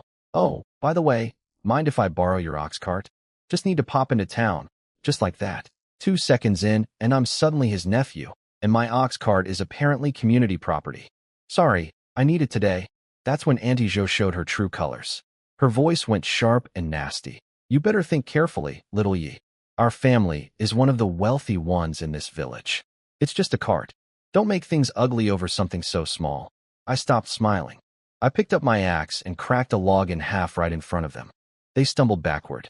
I looked at them sideways and said, "If your family's so wealthy, go buy your own cart. Or did you come here expecting me to bow and cut you 2 gene of pork as a bonus?" I was being sarcastic, but this woman's eyes literally lit up. "Well, if you're offering pork, I wouldn't want to trouble you. I'll just go cut it myself." She grabbed her husband's arm and started walking toward my yard, toward my meat hanging on the line. I was so stunned by her audacity that my brain briefly shut down. I threw my axe and it thudded into the ground right in front of them. "We're not family. We're not friends. You never once helped me when I was starving. Now I have something, and suddenly you're auntie and uncle? Get out. How dare you talk to your auntie that way? I'm not asking for much, just a little pork." "Fine. Husband, go get 2 steamed buns from home. See, we're trading. 2 buns for 2 gene of meat, fair and square." The husband actually started running home to get buns. 2 buns for 2 gene of wild boar. That's not a trade. That's robbery. I'd had enough. "Get out. No cart. No pork. You want meat? Go hunt it yourself. Stop embarrassing yourselves in front of my house. I'm not leaving until you give me 2 gene of pork." Her pork? 2 minutes ago it was pork and now it's hers. I reached into the kiln, pulled out a burning stick crackling with fire, and pointed it at her. "You said you're not leaving. Remember that when this touches you." She put her hands on her hips, convinced I wouldn't dare. Every family in this village is apparently terrified of her. Smack. The burning stick hit her sleeve. Sparks flew. A hole burned through her clothes. "You hit me?" Pure shock. Nobody had ever called her bluff before. "And I'll do it again." I swung the stick toward her pointing finger. "I hate being pointed at." And she yanked her hand back and ran toward the village screaming, "Wai Chun is murdering people. Village chief, do something. He owes me 2 gene of pork. There's no justice in this world." I spat on the ground as she disappeared. I've seen shameless people before. I have never seen shameless like that. My wife came outside. I waved it off. Just some trash taking itself out. "Go back in. The sun's getting hot." She didn't go in.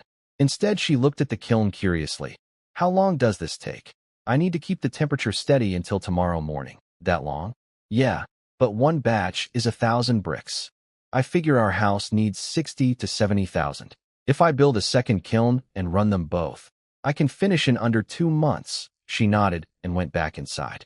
What I didn't know was that she scanned my kiln with her powers, figured out how brick firing works in about 3 seconds, secretly stabilized the temperature with a wisp of energy so the fire would stay perfect without me fussing over it, and quietly teleported an extra 200 or 300 brick molds into the kiln from thin air. Not too many, though. She didn't want me getting suspicious about my productivity. Meanwhile, her little mirror spirit was watching all this from inside the enchanted glass, face scrunched up in conflict, and finally whispered to herself, "Master is becoming more and more human." Back in the village, Auntie Zhou was losing it. "That outsider boy, Li Datu. You get people. We're taking his cart and his meat." And on the road from town, a bigger problem was approaching.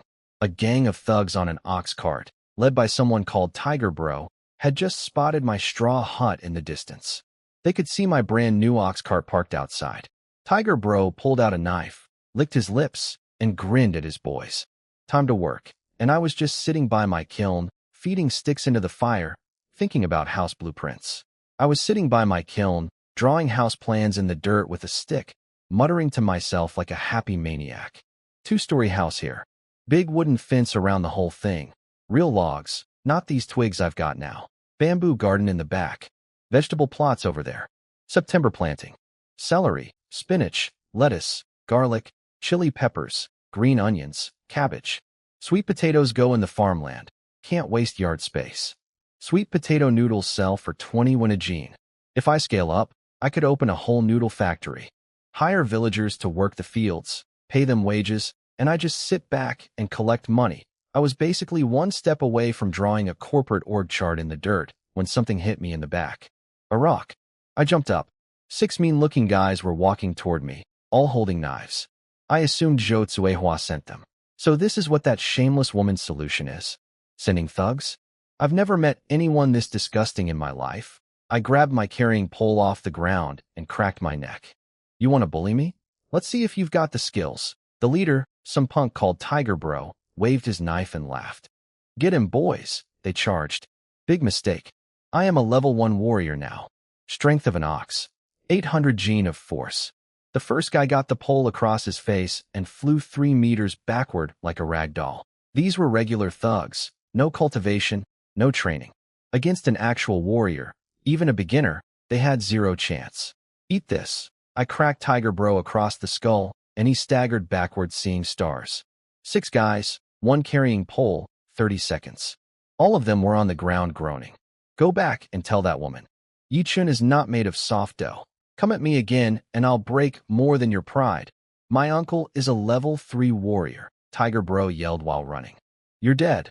Then I noticed they were scrambling toward their ox cart to escape. My eyes lit up. These guys came to rob me. It's only fair I take their stuff as compensation. I sprinted after them, vaulted onto the cart, and beat them all off it with my pole. They tumbled into the dirt and kept running. I stood on the cart like a conqueror. This is mine now. Want it back? Come and get it. Meanwhile, Li Datu and Zhou Zuihua had actually rallied 5 or 6 villagers with hoes to come, teach me a lesson, but they arrived just in time to see me single-handedly demolish 6 armed thugs. The villagers took one look and started backing away. Uncle Li. Maybe we should leave him alone. Those guys had knives and he wrecked them. Li Data's courage evaporated. Let's go. He lives here. We'll get another chance. Zhou Zuihua wanted to argue, but she just watched me turn 6 men into floor decorations. They all shuffled back to the village. I drove my new cart home, noticed the retreating villagers, then looked at the thugs running toward town, and put it together. Wait, those thugs weren't from Zhou Zuihua. I checked the cart. It had the cattle market's brand stamped on it. That sleazy dealer must have sent them after seeing my 100-tailed banknote yesterday. Whatever. If he sends more, I'll just collect more ox carts. Free delivery. I parked the new cart in the yard and hopped down grinning. Babe, I captured an ox cart. And the bull is male, so now we don't need to find one for breeding.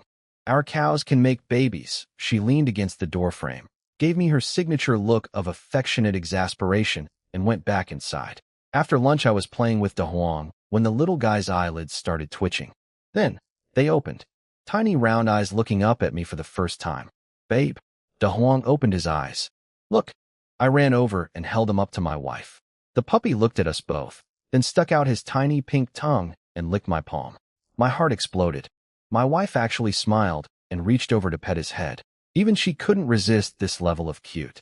All afternoon I juggled 3 things. Firing bricks in kiln number 1, building kiln number 2, and not dying of heat stroke. I made a grass hat to survive. Every 30 minutes I'd check the temperature, and weirdly, it stayed perfect even when I forgot for a while. Lucky, I guess. By nightfall, kiln 2 was finished. Just needed overnight drying, and it'd be ready tomorrow. Double production. At midnight, my wife came to the door. Are you staying up all night? I rubbed my eyes. Yeah, gotta add wood every hour. I'll nap in between. Don't worry about me. Go sleep. She opened her mouth like she wanted to say something, then closed it and went back in. I stared at the dancing flames and slapped my cheeks to stay awake. Things were moving. House plans, brick production, vegetable gardens, noodle factories, new ox carts falling from the sky. Life was getting better every single day. I slept until almost noon with black circles under my eyes from staying up all night with the kiln. The thing that finally woke me up was De Huang licking my face. Whoa, De Huang, what happened to you? You're twice the size you were yesterday. I held him up in disbelief. This puppy was 2 palms big now. He was barely 1 palm when I found him. He opened his little mouth and went, no, no, no, like this, a woo, a woo. He tilted his head, looked at me with those tiny round eyes, and went, yeah, a woo, a woo. Good boy. I was so proud. My wife walked out of the kitchen carrying a bowl and said flatly, he's a dog, not a wolf. Why are you teaching him to howl? Because it's fun. Don't you think it's? I stopped mid-sentence when I realized what just happened. Wait, did you cook? I took the bowl and frowned. I told you no housework. You're pregnant, she huffed and went back to the kitchen. I followed her in and looked at the pot of meat soup. Something was off. The iron pot looked newer, shinier, like someone had just bought it. Weird. Wasn't this pot old and beat up? She froze for half a second, picked up her bowl, and walked out. Eat. What I didn't know? This was her first time ever cooking. In thousands of years of existence. She'd watched me do it a few times and figured how hard could it be. She lit the fire, put the pot on, fine so far. Then she decided the fire was too weak, flicked her finger, and accidentally summoned divine flame that burned a hole straight through the iron pot. She caught the meat and soup with spiritual energy right before it all fell into the fire, then reformed the entire pot from scratch using raw power. The 9 Abyss Empress's first cooking attempt ended with a destroyed pot. Her second attempt, she very humbly used regular firewood like a normal person. I slurped the soup and grinned. Natural flavor. Really good. She took a sip and immediately frowned. This is terrible. It has no taste at all. Oh, you forgot the seasoning. No big deal. Seasoning? I didn't see you add seasoning before. I blinked. Have you? Never cooked before? She looked slightly defensive. I just didn't want to cook before. I let it go. Fed De Huang some meat in his little bowl. Then noticed something strange. I was sure I'd left De Huang on the bed, which is pretty high off the ground. How did he get down here? She ate her tasteless soup in absolute silence. After lunch, I pulled out my first batch of real bricks from the kiln. Slammed 2 together, neither broke. The hardness was solid. I'd chosen to make green bricks instead of red ones. Both are similar in strength, but green bricks handle weather, water, and aging way better. Since I'm building in a village with no shelter from the elements, green bricks were the obvious choice. I stacked them in the yard, counted them, and smiled. A couple months of this, and I'd have enough for a 2-story house. I didn't notice there were a few hundred more bricks than there should have been. Over the next 2 days, I fell into a rhythm. Make brick molds, fire them, repeat. I even discovered a type of wood that burns for 4 to 5 hours straight, which meant I could actually sleep at night instead of waking up every hour. Game changer. One evening I was sitting by the kiln playing with De Huang, who was now 4 palms big, growing at an absolutely insane rate. I dangled a bone above him, and he jumped and yapped trying to grab it. My wife sat at the doorway watching us with a soft smile. She seemed content, genuinely content. Not bored, not annoyed, not tolerating her situation, actually enjoying it. Then we heard screaming. A woman in fancy clothes was sprinting toward our house from the village entrance, hair flying everywhere. Behind her, 4 or 5 men with big swords chasing her. Help! Help! They're trying to kill me. She spotted me, and her eyes lit up with relief. Then she saw my wife standing next to me, and her face went completely stiff. Her eyebrows knotted up. Something in her expression didn't look like normal surprise. It looked like confusion. Like she'd been expecting something specific, and this wasn't it. Like she somehow expected me to be alone. Why would a total stranger running for her life have any expectations about my relationship status? Save me. This girl lunged straight at me like she was about to jump into my arms. I stuck out the pig bone I'd been playing with De Huang and blocked her at shoulder distance. De Huang looked up at me, looked at her, and let out a tiny, "whoa, good boy. Miss, men and women should keep their distance. I'm a married man. No hugging." I pushed her aside with the pig bone and turned to face the guys chasing her. What's going on here? 5 grown men chasing 1 woman. Are you robbing her or killing her? Mind your business. Get out of the way. The leader was masked, only his cold eyes showing. I crossed my arms. These past few days of eating well and working hard had transformed me. No more skeleton body. I actually had visible muscles now. standing at 6 feet tall, draped in hemp, holding a pig leg bone. I looked like a barbarian warlord. I let my blood energy surge. Every vein in my body popped out and pulsed visibly. Peak level 1 blood condensation. Intimidating as hell. The leader's eyes went wide. Blood boiling. Veins like snakes. You're a warrior. He instantly signaled retreat. You can't protect her forever, he hissed at the girl, and they all vanished into the forest. I turned around, and the girl immediately tried to throw herself at me again. I sidestepped like a matador, and she face-planted into empty air. I walked over to my wife and said, "Ma'am, the village chief's house is right there, the brick one. Go ask him for help." She started crying. Wah! I leaned toward my wife and whispered, "Babe, I think this one's got something wrong upstairs. Let's back away slowly." The crying stopped instantly. She looked at me with total shock. Then she wiped her tears, walked up to us, bowed elegantly, and said, "My name is Zhou Muxua, daughter of Master Zhou from town. You saved my life, and I wish to repay you by becoming your wife." My wife's temperature dropped to absolute zero. I waved both hands frantically.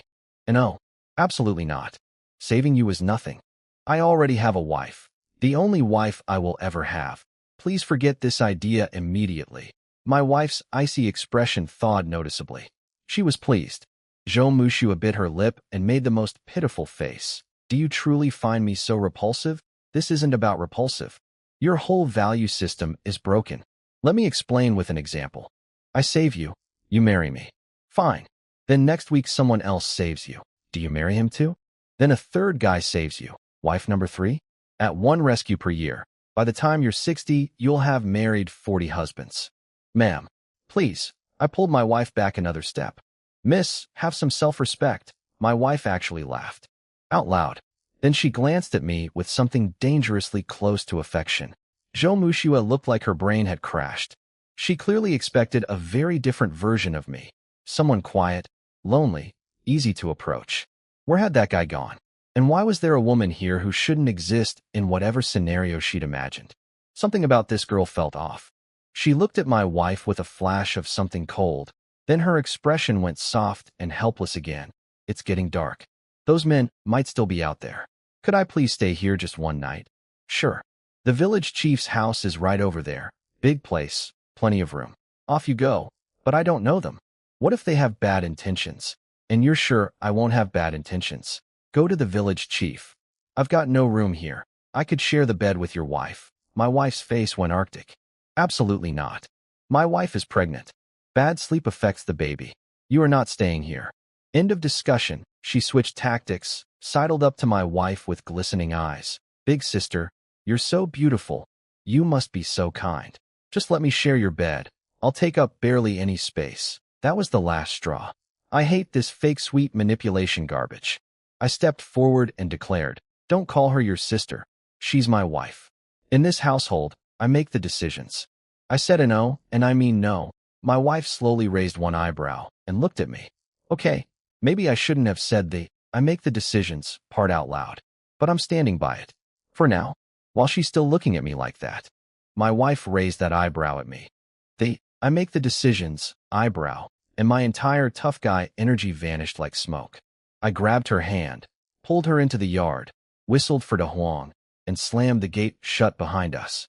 Inside the hut, I lit the oil lamp, poured her tea, unwrapped the malt sugar, and immediately started giving her a shoulder massage. Full damage control mode. "Babe, how's the pressure? Too hard? Too soft? Perfect?" She popped a piece of candy in her mouth, smiling faintly. "You were right. You're the man. You should make the decisions at home." My blood ran cold. The tiny flame of affection I'd spent days carefully nurturing was about to be snuffed out by my own big mouth. I scrambled. That was for show. For outsiders. In this house, you are the boss. Whatever you say goes. Heaven is big, earth is big, but wife is the biggest. "So what are you going to do about her?" she asked. "Who? That girl? Why would I care? She's a stranger. First time meeting someone, and she wants to marry me? Things that fall from the sky aren't pancakes. They're boulders. The kind that crush you. She's probably a con artist." De Huang chose this moment to grab my pant leg with his teeth. "De Huang, let go. There's a stick by the door. Go chew that." He released me with a happy, AWO, and bounced away to attack the stick. My wife said quietly, "Didn't I technically offer myself to you too? Why weren't you worried I was a scam?" My hand slowed on her shoulders. I thought about it seriously for a moment, then said, "Feeling. I just felt that you wouldn't lie to me." She went quiet, looking out at the night sky. "Babe, I promise. No other woman will ever make my heart move. There's a saying, one life, one world, one pair. You're all I need. One life, one world, one pair," she repeated softly. Her heart skipped 2 beats. A small smile appeared. Inside the mirror on the bed, the tiny moon spirit was having yet another existential crisis. "It's over. Master is actually falling for this mortal. Am I about to get a male master? I negotiated household power dynamics. How about this? Outside, you listen to me, because I'm the man and I need face. Inside the house, you're in charge of everything. Deal? Sure. You can be in charge at home too. I don't mind. No, outside is enough. Wife conquest progress, 5%. Current total, 15%. An hour later, I went out to add wood to the kills and found Jo Mushua still sitting by my gate. I ignored her completely, fed the fires, and turned to leave. She jumped up with her best pitiful puppy eyes. "I'm so sorry about earlier. I was just overwhelmed by your heroism." "Forgive me, heroism? I'm a pig butcher. Go away." I walked into the yard and slammed the gate. She called over the fence. "I like you. I won't give up." "That's unfortunate." "I don't like you." Didn't even turn around. She stared through the fence at me and my wife laughing together inside the dim hut, and her knuckles went white. In her mind, that woman sitting next to me should be her. Because here's the thing about Jo Mushua, she's a rebirth. She died in a massive war that'll happen next year. Emperors fighting, armies of millions, cultivators splitting mountains. She woke up half a month ago with all her future memories intact. In those memories, at this point in time, I was alone. No wife. No one. She came here planning to lock me down before my future destiny kicked in. But my wife wasn't in her memories. My wife wasn't supposed to exist here. Something had changed. An hour later I came out again, and she was sitting on my stool, tending my fire. She turned around with a perfectly calculated smile, firelight illuminating her face at just the right angle, chin tilted at precisely the right degree. Clearly rehearsed. "I noticed you were burning something important, so I took care of the fire for you. Are you mad at me?" I looked at her, looked at the fire, checked the temperature, shrugged. "Knock yourself out," turned around, walked back inside, closed the gate. She sat there stunned. She knew how beautiful she looked right now. She'd calculated every angle. Any normal man would have melted. But my reaction was basically, cool, free labor. "That's exactly why he's special," she whispered to herself. "If he were ordinary, he wouldn't be worth fighting for." I flopped onto my doorstep and started training Da Huang. "All right, buddy, let's practice. Howl for a treat." He looked at the piece of pork in my hand, tilted his adorable head, and went, "Mo-woo-woo. Perfect." I tossed him the meat. He caught it mid-air, ate it, ran circles around me wagging his tail, then sat down, looked up, and said, "Woof," his first real bark. I almost cried. I stared at Da Huang after his first real bark. "Da Huang, I've been teaching you wolf howls for 2 days, and you go woof? You're hopeless.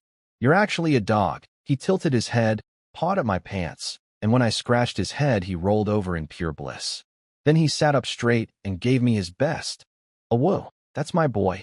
Good son." Next morning, Da Huang woke me up by licking my entire face. I wiped off the slobber, held him up at eye level, and said very seriously, "Promise me one thing. No matter what happens in your life, never eat poop." He tilted his head. His tiny eyes said, "Poop? Is that food?" I did my morning stretches in the yard, activated my blood energy, and nearly fell over. Level 2 of Savage Bull Force. Overnight. Again, the manual says this should take at least 2 months. I am a certified martial arts prodigy. I opened the gate to check the kills. Still burning. Jo Mushua was gone. Wait, no. She was asleep against my woodpile. She'd stayed all night outside my house. I decided to pretend she didn't exist. Made rice porridge with bits of meat for breakfast. Still had 30 or 40 gene of pork, enough for a few more days. I should buy some chickens, I muttered. Eggs are great. I could make century eggs. Century egg and lean pork porridge. Incredible. My wife was trying to brush her teeth with a willow stick and ash. Third time ever. She looked like she was being tortured. I told her everyone needs to brush their teeth or they'll get bad breath, so she was suffering through it. We sat down to eat, and of course Jo Mushiwa appeared, clutching her stomach. Kind sir, could I please have just one bowl? I haven't eaten in a whole day and night. I didn't look up. Out the gate, turn left, find the brick house. Ask the village chief for food. I'm poor. Nothing here. She glanced at the clothesline full of hanging pork, then at Da Huang happily eating meat porridge from his own bowl, and tears started falling. I kept eating. My wife kept eating. Zero reaction from either of us. She ran away crying. Good. After breakfast, my wife took the dogs and both cows out to graze. I started cooling bricks with water and loading the kills for another round. Life was settling into a real routine now. The only one not having a good time was Moon Heavenly Tao, the little spirit in my wife's mirror. Apparently my wife barely looked in the mirror anymore, and the tiny spirit was getting depressed about being ignored. Speaking of the mirror, I picked it up while cleaning and checked myself out. My face stared back, and honestly, not bad at all. Still handsome. No wonder the fairy goddess fell for me. I shaved with a small knife, and the clean-shaven face in the mirror was genuinely good-looking. I tossed the mirror on the table and went to wash the bedsheets. Inside the mirror, Moon Heavenly Tao lay on her tiny imaginary bed, staring at the ceiling with dead eyes. This male master has no shame. I decided to wash my hair too. Used rice rinsing water instead of ash. Ash makes it too dry. 1 bucket of rice water later, the rinse came out black. How dirty was my hair? But after drying, my shoulder-length hair naturally parted and curled slightly. I tied it back with a grass rope, checked the mirror again, and didn't even recognize myself. I actually looked sharp. I knew I was handsome. The mirror spirit inside stared. Is this the same person? I ran outside and started building a proper fence around a 300 square meter yard. Real logs, thigh-thick, sharpened at the bottom, buried deep. Sturdy and good-looking. Around 9, my wife came back with the cows. Da Huang came running up soaking wet with a turtle the size of my palm clamped in his jaws, wagging his tail proudly. Da Huang, you caught that yourself? Turtle soup tonight. I'm saving you a bowl. Then I looked up at my wife, and she was staring at me. She actually walked around me in a full circle, examining me from every angle, with genuine surprise on her face. I struck my most confident pose. Didn't know your husband was this handsome, did you? I flexed my bicep. Stop. You're still too skinny, she said, trying not to smile. Just wait. I'm filling out. And look, ABS. 8 of them. I lifted my shirt. After I showed off my abs, I went back to building the fence. Over the next week, I went absolutely berserk on productivity. Every day, chop wood, make brick molds, fire 2 kills simultaneously, build fence posts. With the strength of 2 bulls, 1600 gene, I could hammer logs into the ground in a few swings. The only bottleneck was hauling timber down the mountain. By the end of the week, my property was transformed. A 2-meter-tall wooden fence surrounded the entire compound. Real logs, thigh-thick, sharpened and buried deep. 3-meter-wide gate facing the road. Cowshed on the left with room to park both carts. Nobody could see inside anymore. For the first time since arriving in this world, I felt secure. Da Huang was now half a meter long. In 1 week. This dog is growing at a biologically impossible rate, but I was too busy to question it. I did the brick math. First day, 1,000. After that, 2 kills running together at nearly 3,000 per day. 7 days total, 22,000 bricks. More than enough for the first floor. I knew from my old life that a 3-7 wall, 1 brick lengthwise plus 1 crosswise with mortar, uses about 192 standard bricks per square meter. It's more material than a 2-4 wall, but way better for insulation, soundproofing, load-bearing, and earthquake resistance. For my family's house, 3-7 wall. No shortcuts. The plan, 100 square meter footprint, 2 stories, 200 square meters total. For the floor between stories, I can't make steel reinforced concrete, so I'll use wooden planking. For mortar, no real cement either. I'll mix lime, sand, red clay, and rice water. Old school but effective. I started digging the foundation. Drew 4 straight lines around my straw hut, grabbed the shovel, and went to work. The ground was rock-hard wasteland, but with 2 bulls' worth of muscle, I dug through it like butter. My wife watched me work from the doorway, completely baffled by what I was doing. She could build a palace by thinking about it, but she couldn't say that. So she just quietly made the soil softer wherever I was about to dig. Then, at noon, hoofbeats. 3 huge men on horses rode up to my gate. Black clothes, exposed left chest, bronze muscles bulging everywhere, massive cleavers strapped to their backs. They looked like they'd been ordered from a catalog titled Bandits Monthly. The leader, a bearded wall of meat everyone called Wolf Bro, bellowed at my house. Annual tribute. 30 gene of grain. Pay up. I walked out confused. Tribute? What tribute? Nobody told me about any tribute. Wolf Bro. I remember this kid. Last year he was so poor we skipped him. Looks like he's doing better now, Wolf Bro explained. We're from Black Horse Stronghold. Every person in every village under our territory pays 30 gene of grain per year. In return, we guarantee your safety. Don't pay, don't complain when bad things happen. So basically a protection racket. Classic. I put on my most apologetic smile. Big brother, your man just said it. I only recently stopped starving. I really don't have 30 gene of grain. Don't have it? Your yard is bigger than the village chief's. He paid 50 gene. You pay today, or we make you pay. Wolf Bro's blood energy surged. He was also a level 2 warrior. Same as me. I seriously don't have grain. But here, I grabbed a piece of pork from the clothesline. Take some pork home instead. Wolf Bro, he's got 2 cows. Wolf Bro's face twisted with rage. You can afford 2 cows, but not 30 gene of grain? You think I'm stupid? He jumped off his horse, drew his cleaver, and slashed at my arm. He wasn't trying to kill me, just teach me a lesson. I dodged and grabbed my shovel. My axe was too short against that big blade. Reach matters. We clashed, and he was shocked to find I was also level 2. He cracked his neck and grinned. Now you've really pissed me off. His 2 lackeys started walking toward my cow shed. We'll just take the cows while you 2 sort this out. My vision went red. Getting hurt? I can take that. But touch my cows? Don't you dare touch my cows. I swung my shovel at Wolf Bro's cleaver with everything I had.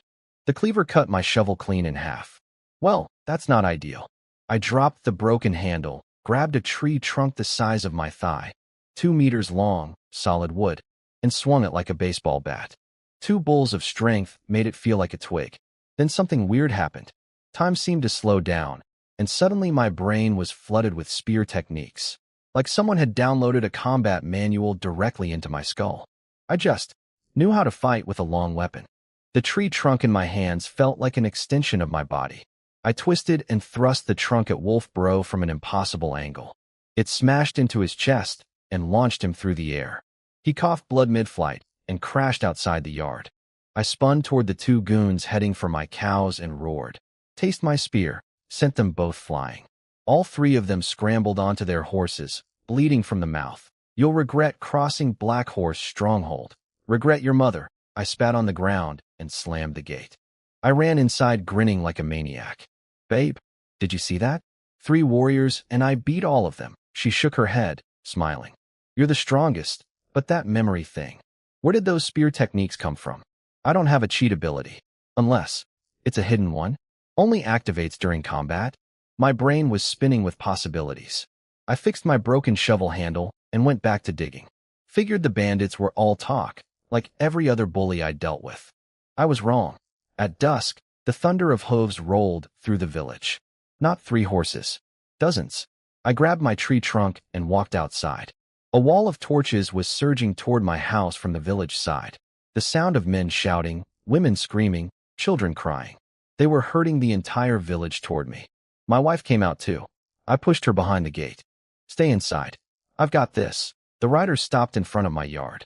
Their leader was a mountain of a man, dark-faced, thick beard, single-line eyebrow, and in his hands was a massive iron club topped with a spiked ball the size of 2 human heads. You're the one who refused tribute and attacked my men? That's me. He laughed like I'd told a joke, then went ice cold. Nobody disrespects Black Horse Stronghold. Nobody. The entire village had been forced to their knees in front of my gate. I could see the chief and his family at the front. Everyone trembling. Children sobbing. This is your fault, the dark-faced man said. You refuse to pay, so they suffer. I'll ask one more time, 60 gene of grain. For every no, I kill 1 person. He raised his spiked club over the village chief's head. My teeth cracked from clenching so hard. If he'd fight me one-on-one, I'd take him. But he wasn't fighting. He was holding hostages. Then the screaming started, not from the bandits, from my own village. Wai Chun, why don't you just die? Zhou Cuihua screeched. You're the only one who didn't pay. This is your fault. Widow Lu joined in. Then Big Dog and his 2 goons. Then half the village. Kill him, not us. It's all his fault, these people. I've never done anything to them. I've never stolen, never cheated, never caused trouble. And now they're screaming for my death because a bandit is threatening them, and it's easier to blame the outsider. My eyes were bloodshot. My hands shook with rage. But the chief's life was hanging under that spiked ball. Fine, I shouted through gritted teeth. I'll pay. I walked into the yard, untied the bull I'd captured from the thugs, and let it out. I don't have grain. Take this cow. It's worth 100 times more than 60 gene of grain. Now let them go. The dark-faced leader laughed, had his men take the bull, and rode off. The villagers stood up. A handful just shook their heads and went home quietly. But most of them stood there cursing me, screaming at me, blaming me for what just happened. The village chief slammed his foot on the ground and turned on them. Shut up, all of you. The crowd went silent. How dare you blame him? Yichin has been in this village 3 or 4 years. He finally earned a little money and bought a cow, and he just gave it up to save your lives. He's got 1 piece of wasteland. Where was he supposed to find 30 gene of grain? Zhou Cuihua, I know about your dirty tricks. Keep your mouth shut. I am still the village chief. He lectured them until they all shuffled home in silence. He was the only person in the village who'd ever read books. When he spoke, people listened. After everyone left, I walked up to the chief with a heavy heart. Uncle Zhang, thank you for standing up for me. Please come in for some tea. I'm sorry this happened because of me. The village chief sighed and followed me inside. When his family saw the yard, mountains of green bricks stacked everywhere, their jaws hit the ground. Yi Chun, where did all these bricks come from? This is tens of taels worth. How many wild boars did you catch? I laughed. Didn't buy them. Made them myself. They're about the same quality as the ones in town. Go check if you want. You can make bricks? The chief grabbed 2, knocked them together, and nearly had a heart attack. These are as good as store-bought. Annie Zhang's eyes sparkled. Little Yi, can you tell me how you? The chief coughed loudly. That's his secret. Brick making is serious money. Don't ask. She shot her husband a dirty look, but he was right. And I wasn't telling. This is a future brick factory. My golden goose. I like the chief, but I'm not handing out business secrets while I'm still broke. Today's lesson reinforced something important. In this world, money and power are the only things that matter. Those villagers screaming for my death 5 minutes ago? If I were rich and powerful, they'd be licking my boots. Share my wealth with people who just told me to die? That's not generosity. That's brain damage. The chief's family left after tea. On their way home, his son asked if hunting was really that profitable. The chief shook his head. Didn't you see him carrying that 2-meter log with one hand? He's become a warrior. You couldn't lift that thing with both arms. That night, I lay in bed staring at the ceiling, unable to sleep. In the dark, I said, Babe, when I get stronger, I'm going to that Black Horse stronghold and getting my cow back. Nobody steals from me. Stop thinking about it. Sleep. You have work tomorrow, she said softly. I closed my eyes. Eventually, my breathing steadied. Late at night, my wife quietly opened her eyes, planning to go punish those bandits. She'd marked the dark-faced leader with her soul power. Nobody takes her man's things and gets away with it. She slowly got out of bed, 1 foot on the floor. Where are you going? My voice cut through the darkness. She froze. The outhouse. Oh, come back quick. I'll wait up for you. Why would you wait for me? I said I'm going to the outhouse. Her voice got sharp. Telling a man she's going to the toilet, even her own man, was mortifying for her. I was quiet for a moment. Then, just as she reached the door, you're not really an ordinary village girl, are you? She stopped dead in her tracks. Inside the mirror, Moon Heavenly Dao's tiny jaw dropped to the floor. How did this mortal figure it out? I got up, lit the oil lamp, walked over, and did something I'd never dared before. I hugged her from behind. Moon Heavenly Dao's eyes bulged out of her head. He's hugging the Empress? This will shock the heavens for centuries. My wife's entire body went rigid. But she didn't push me away. She didn't vaporize me. That's basically permission, right? Wife conquest progress. 5%. Current total, 20%. I rested my chin on her shoulder and spoke quietly. The first time I saw you, I knew you weren't ordinary. You're too beautiful. Your clothes never get dirty. That robe is obviously something special. Even an idiot could tell you're not a normal person. So you knew, she said, her voice turning cold. Yeah, and? What do you want to say? Her voice got even colder, and I could feel her body tense. She felt betrayed, like I'd been pretending not to notice while secretly scheming. That hurt her in a way she'd never felt before. Because somewhere along the way, without admitting it even to herself, she'd started actually caring about me. I let go, walked around to face her, and looked her straight in the eyes. Remember those thugs led by Tiger Bro? Their leader said his uncle was a level 3 warrior, and he'd come the next day to kill me. I was worried all day, but nobody came. Not a single person. That morning I overslept and asked you to wake me at noon. You didn't. So I figured, those guys did come. But someone dealt with them before they reached me. So, I'm guessing. So, my conclusion is, I held up my fingers, counting off the logic like a detective. You beat a level 3 warrior, but you're way too slim to be a warrior yourself. Buddhist cultivators are either monks or nuns. You're clearly neither. That leaves Confucian scholars and Taoist practitioners. Scholars have a bookish vibe, and you definitely don't have that. So you must be a Taoist. You have a spirit root. You can cultivate. I was getting more excited with every word. And your level has to be at least Qi training stage. Am I right? You're a Qi training Taoist. I stared at her with the most serious analytical face I could muster. Inside, she almost burst out laughing. She'd been terrified that I'd somehow discovered she was an empress who could destroy planets. But no, I'd brilliantly deduced that she was a beginner cultivator, the lowest possible level above normal. The relief washed through her so fast that the anger and hurt she'd felt moments ago evaporated completely. She looked at me with an odd expression. You're right. I knew it. I clapped my hands. A normal woman who hasn't bathed in 10 days would stink. But you don't. That proves cultivation. Her face went completely blank. Black lines practically appeared on her forehead. Of all the evidence I could have chosen. Wait, the books say Qi training cultivators can fly. Were you going to go punish the Black Horse bandits? Take me. Take me flying. I've never flown before in my life. She gave me a strange look and said, with the faintest smirk, you want me to carry you flying? I'm pregnant, you know. My excitement crashed. I slumped onto the bed. Damn it. I forgot about the baby. Never mind. Forget the bandits. It's just one cow, actually, she said, almost playfully. Taoist cultivators don't have pregnancy complications like normal women. Fighting wouldn't affect the baby at all. So, do you still want me to take you flying? Yes. I shot up like a spring, grabbed her waist, and held on tight. I'm ready. I will not let go. Take me.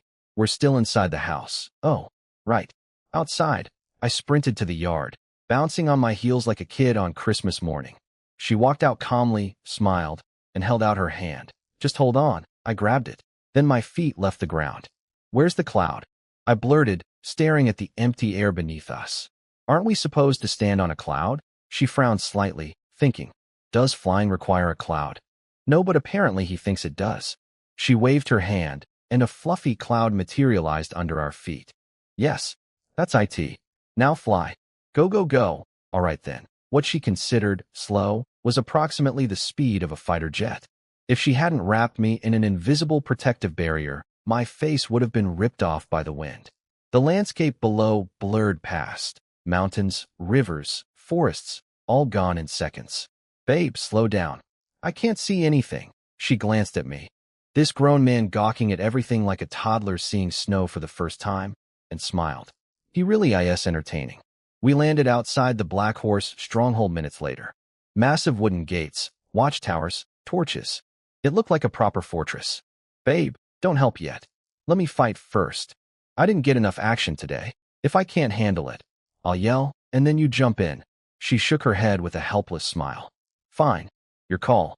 Then she reached into thin air and pulled out a silver spear. My brain short-circuited. The weapon was stunning.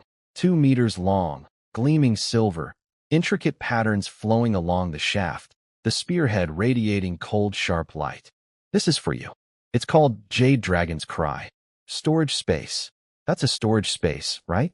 Qi training technique. I get it. I grabbed the spear, tested its weight. Perfect. Like it was made for me. What I didn't know, this spear was forged from the bones of an actual jade dragon she'd accidentally killed with a casual slap while exploring the universe. She'd felt bad about it, so she refined the dragon's entire skeleton, spirit and all, into this weapon. She'd also sealed away 99.99% of its power, because the unsealed version would have shredded me into atoms just from holding it. I love it. Now go hide up there and watch your husband work. She nodded, floated up, conjured a cloud, and stood on it like a goddess watching a theater performance. I turned to face the massive fortress gates.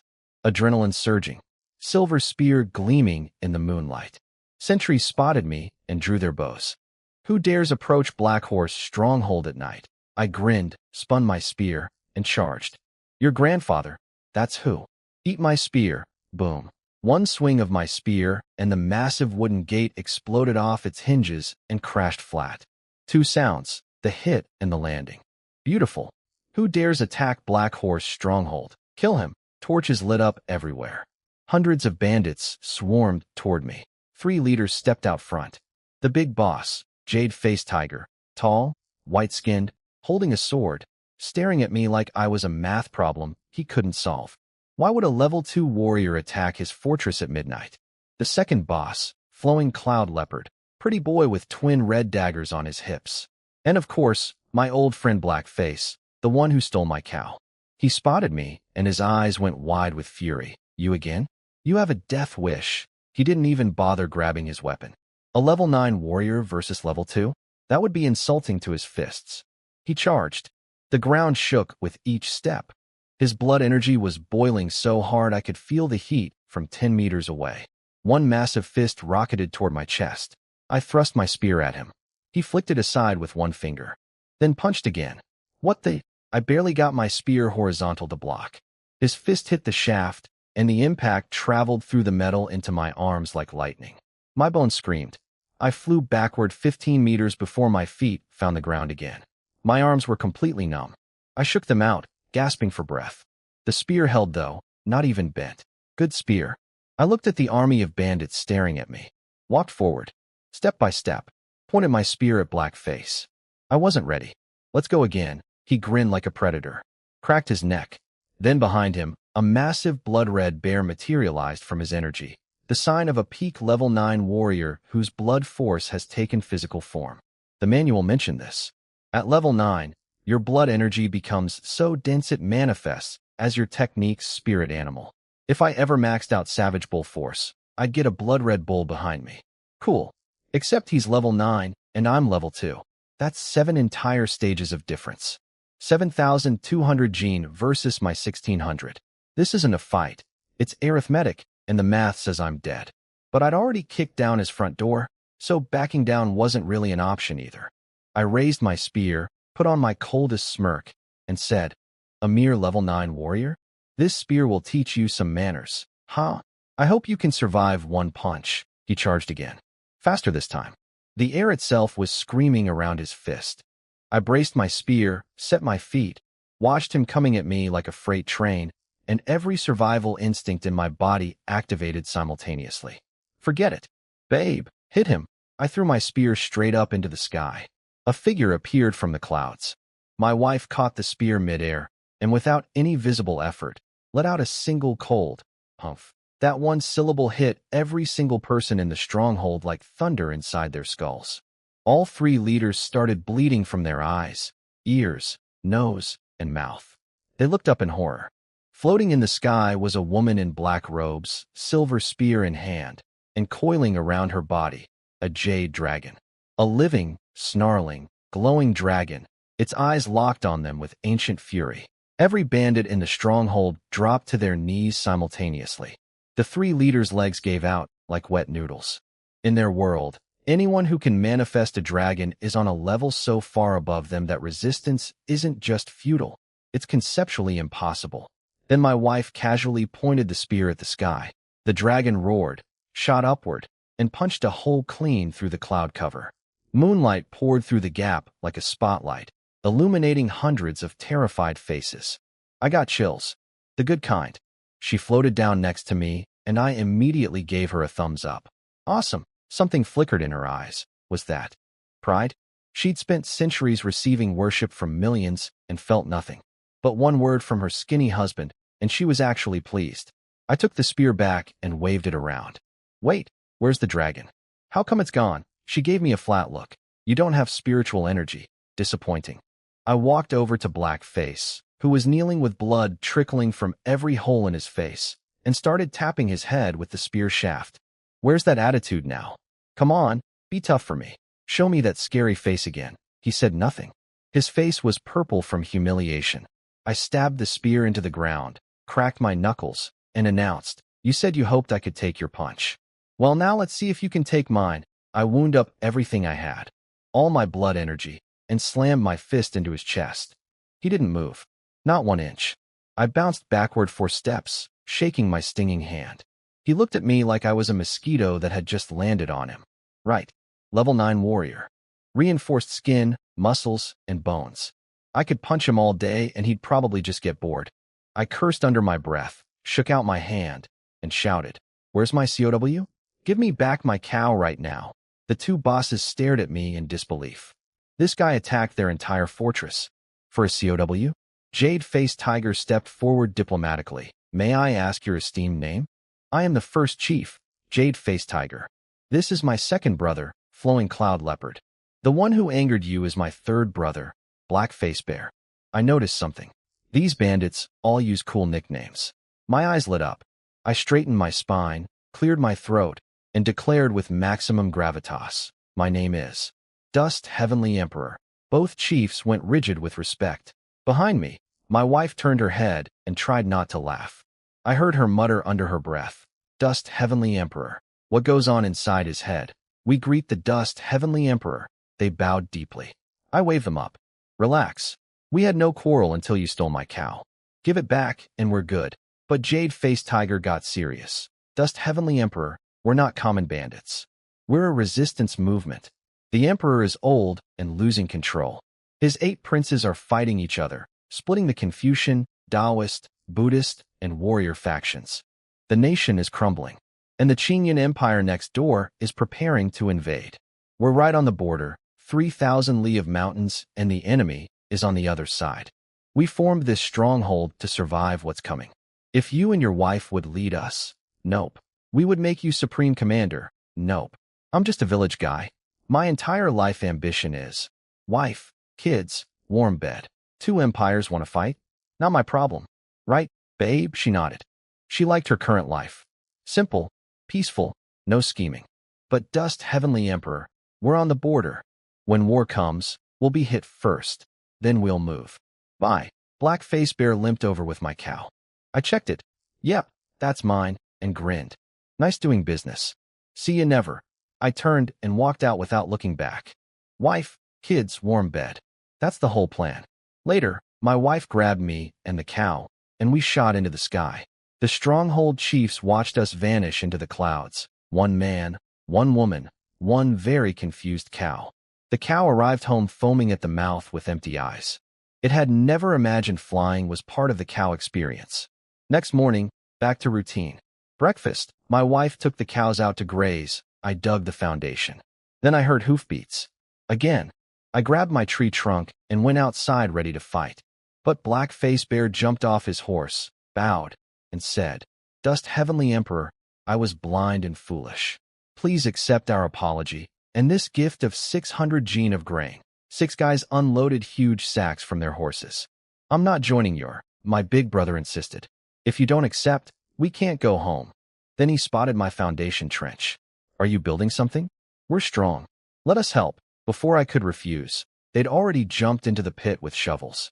One of them started stabbing the ground randomly. Hey, what are you doing? See this line? Dig along the line. Not wherever you feel like." After some arguing, I realized they genuinely wouldn't leave. So I did what any sensible man would do. I grabbed a stick and started directing them like a foreman. When my wife came back with the cows, she found me standing above the pit, pointing my stick at 7 massive warriors who were obediently digging exactly where I told them. "What's happening?" she asked. "They won't leave. Might as well get free labor. I'll feed them lunch." She nodded and went inside. Meanwhile, outside the fence, Big Dog and his two goons were hiding in the bushes, spying through the closed gate. Big Dog bro, you think they're beating him up in there? Must be. But why aren't we hearing screams? Black Horse Stronghold is the Mountain King. That ye kid is done for. They stared at the gate, burning with jealousy. His yard was bigger than anything they'd ever have. Then Big Dog's eyes drifted to the 7 beautiful horses tied up outside the fence, completely unguarded. A terrible idea formed in his terrible brain. Big Dog and his 2 idiots had been hiding in the bushes the whole time, convinced the bandits were inside beating me up. But then Big Dog spotted the 7 horses tied up outside and had what he considered a brilliant idea: steal one and sell it in town. They snuck over with grass hats on their heads like discount ninjas. Big Dog reached for the reins of the last horse, a big black stallion, and the horse took one look at him, spun around, and kicked him so hard he flew through the air, coughed blood, and crumpled to the ground. The horse reared up on 2 legs to stomp the other 2, but its rope was tied to a tree so it couldn't reach. It snorted furiously. The 2 goons grabbed Big Dog's unconscious body and dove into the bushes. One of the bandit guys came out to check, saw nothing, and went back in. Problem solved by horse. Inside, I was having the time of my life. Standing in the middle of the yard with a stick, I was directing 7 massive warriors like a construction foreman. And dig. 1-2-1. 1-2-1. These guys were all stronger than me, so manual labor was basically their superpower. The entire foundation was dug out in a single morning. A job that would have taken me weeks.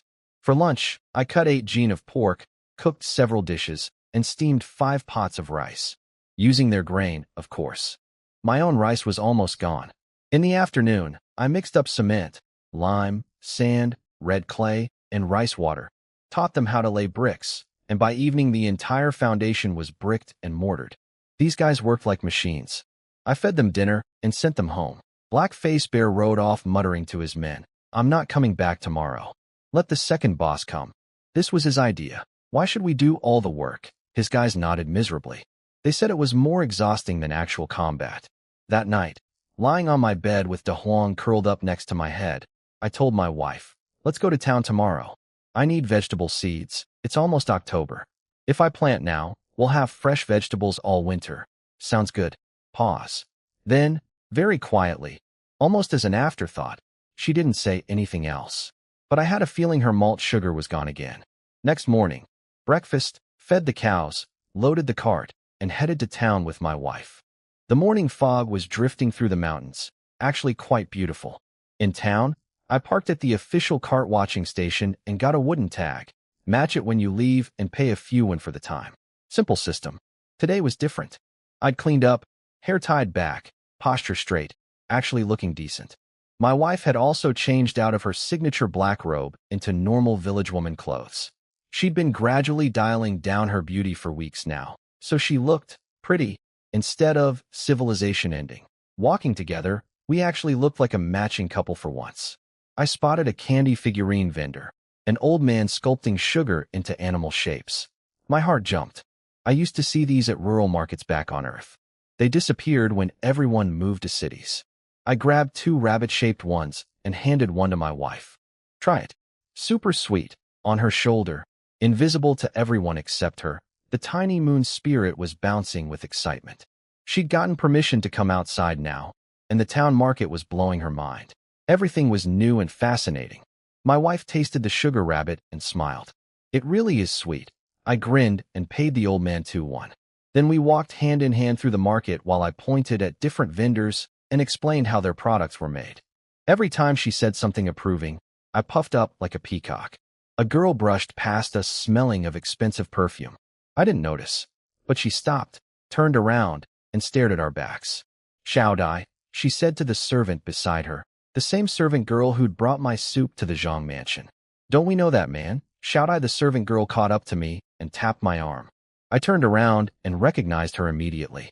"You're Shao Dai from the Zhang mansion, right?" She looked impressed that I remembered, then pushed forward her young mistress, Zhang Yuqing, the rich girl whose eating disorder I'd accidentally cured with pig soup. She bowed with her face slightly pink and said softly, "Thank you for the recipes you left us, Mr. Yi." I laughed and waved it off. "Don't thank me. I should be thanking you. For recipes, and one pig got me 900 taels. That money saved our lives. She smiled, kept her head down, and then just stood there. Total silence. She clearly wanted to keep talking, but had no idea how. The awkwardness was getting thick enough to cut with a knife. I glanced at my wife, stone face, zero concern, and cleared my throat. Well, if there's nothing else, I'll be taking my wife shopping. I specifically said, wife, not babe. Different situation, different vocabulary. Zhang Yuqing opened her mouth to say something, but her servant jumped in. Mr. Yi, we're all shopping anyway. Why don't we walk together? The young miss looked up at me with hopeful eyes. I thought for 1 second. Turned to my wife. What do you think? Whatever you decide. I turned back. Maybe another time. We're just grabbing a few things and heading home. Then I took my wife's hand and walked away without looking back. I'm building a model marriage here. Zero room for misunderstandings. We bought vegetable seeds, everything on my list. I was about to leave when I spotted a jewelry shop. I looked at my wife. Looked at the shop. Back at my wife. Eyes blazing with inspiration. I pulled her inside before she could object. The display hit me like a wall. Ancient women's accessories are no joke. Hairpins, earrings, pendants, bracelets, an entire universe of shiny things. Babe, pick whatever you like. I'm buying. She gave me a confused look. Why are you buying me jewelry? Because every woman in this town is wearing some. You're the prettiest one here. If they have it, you should too. She shook her head with a small smile. Too much trouble to wear, but it's pretty. I grabbed a wooden hairpin and tried to stick it in her hair. Grabbed a handful of her silky hair and then realized I have absolutely no idea how women's hairstyles work. My hands froze mid-air holding hair and pin, looking like I was trying to solve a Rubik's Cube. My face went red. She laughed. Actually laughed, took the pin from me, and had her hair done in 3 seconds flat. Then she looked up at me with a gentle smile. Like this? Gorgeous. See, beauty isn't about accessories. It's about the person wearing them. Something flickered in her eyes. She picked up a pair of jade earrings, put them on, and the effect was devastating. How about now? Breathtaking, smooth talker, she said, pulling everything off and grabbing my hand to leave. Wait, you're not buying them? You looked amazing. I turned to the shopkeeper. How much for the hairpin and earrings? 2 taels for the wooden pin and jade earrings. Very fair price. I slapped 2 taels on the counter, grabbed both pieces, and turned to my wife with puppy eyes. Please wear them? You looked so beautiful, she raised an eyebrow. So I'm not beautiful without them? My brain scrambled. No, you're always beautiful. I just meant, you're beautiful, and these make you extra beautiful. Like, adding beautiful on top of beautiful. Humph. But she was smiling. She took the jewelry and put them on herself. My heart soared. She was wearing something I bought her. Voluntarily. This is peak husband achievement. Then a voice shattered the moment like a brick through a window. Kind sir, you're here too, Zhou Muxua, the rebirth girl, standing at the shop entrance with sparkling eyes, next to some other well-dressed young woman I didn't recognize. My wife's smile vanished like it had never existed. I'd almost forgotten Zhou Muxua existed. It had been over a week. Then she materialized in a jewelry shop like a bad penny. I didn't even look at her. Let's go. My wife nodded and we walked right past her. Neither of us glanced back. But apparently Zhou Muxua had been busy. She'd befriended some girl named Zheng Qiao, the county magistrate's daughter, by saving her from bandits. Fed her a sob story about how she was deeply in love with me, how she'd offered herself to me, how some other woman stole me away. Classic victim performance. 3 parts pitiful, 3 parts heartbroken, 4 parts regretful. Tears on demand. This Qiao girl bought it completely and came charging after us like a righteous avenger. You heartless man. Muxua Jijia loves you so much and you reject her for this woman? And you, she pointed at my wife. You stole him. I stared at this stranger yelling at my wife and felt my blood pressure spike. Heartless? I met that woman one time. I chased away some bandits for her. She volunteered to marry me, and I said no. Since when does rejecting a proposal make me heartless? And don't you dare talk about my wife. But she loves you. Why won't you accept her? So if someone loves me, I'm required to marry them. Is that how the law works? Because I'd like to see that statute. I'm the county magistrate's daughter. I can have you arrested. For what? What crime did I commit? Walking down a public street while married? She was about to send her servants after us when Zhou Muxue graciously held her back. Let them go. I'll try again another day. The manipulation was so obvious it made my teeth itch. Zhou Muxue didn't actually want Xiao Qiao to force the issue. She wanted to use her as a tool to gradually separate my wife from me. Smart. Evil. But smart. After we got clear, I was still fuming. Unbelievable. Just because her daddy is county magistrate, she thinks she can arrest people for walking. Once I make enough money, I'm buying an official title just to outrank her. My wife looked at me, amused. You really want to be an official? Nah. Too much hassle. People bossing you around all day. Being rich is way better. If things go south, you grab your money and run. No paperwork. She just smiled and shook her head. We bought malt sugar, tools, and seeds, then climbed onto the ox cart for home. On the way, my wife unwrapped a piece of malt sugar and held it out to me. Instead of taking it with my hand, I leaned over and opened my mouth. She rolled her eyes, but she put it in my mouth anyway. Wife conquest progress, 5%. Current total, 30%. 30%. 2 weeks ago, this woman looked at me like a stranger she was forced to tolerate. Now she's feeding me candy. Historic. Unprecedented. The growth curve is beautiful.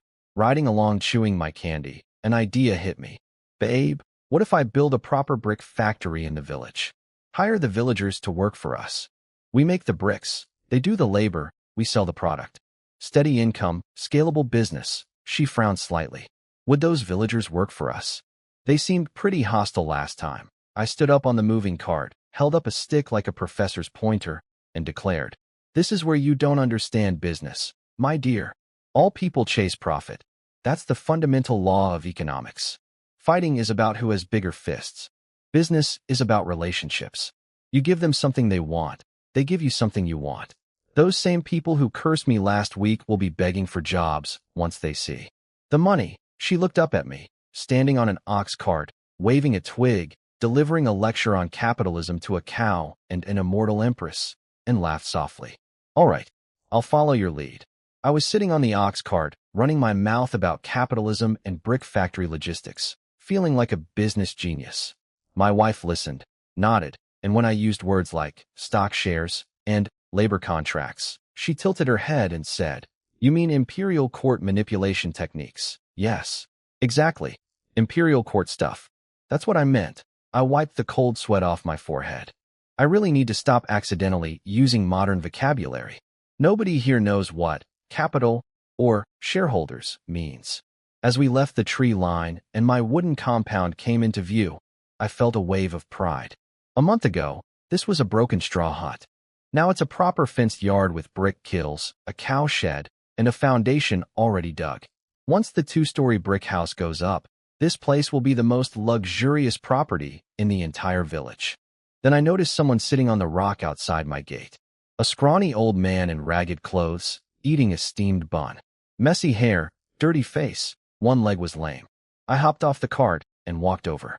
"Excuse me, old man. Are you from the village? I don't think I've seen you before." He looked up and stared at me with cloudy eyes. Just stared. No blinking. It was deeply unsettling. Sir, please stop looking at me like that. I don't owe you money. You don't owe me money," he agreed, then choked on his bun, swigged from a gourd of wine, and wheezed. "Then why are you sitting at MY Gate? Can't go to the village. Don't know anyone there. You don't know me either." I gave up trying to reason with this weirdo, went inside, unloaded the cart, and was putting the cow in the shed when the old man wandered into my yard uninvited. "Oh, building a house. Good thing the straw hut's still standing. Whether I tear it down is none of your business, you strange little old man." I grabbed a piece of dried pork off the line and shoved it into his arms. "Here, take this and go. I have nothing else to give. Please leave me alone." I started pushing him toward the gate. He went along with it, chuckling the whole way. Just as I was about to close the door, he said, "Is your name Yichin?" I paused. "So what? Ask anyone in the village and they'll tell you my name. That doesn't mean you can move in." He grabbed the gate to stop it from closing.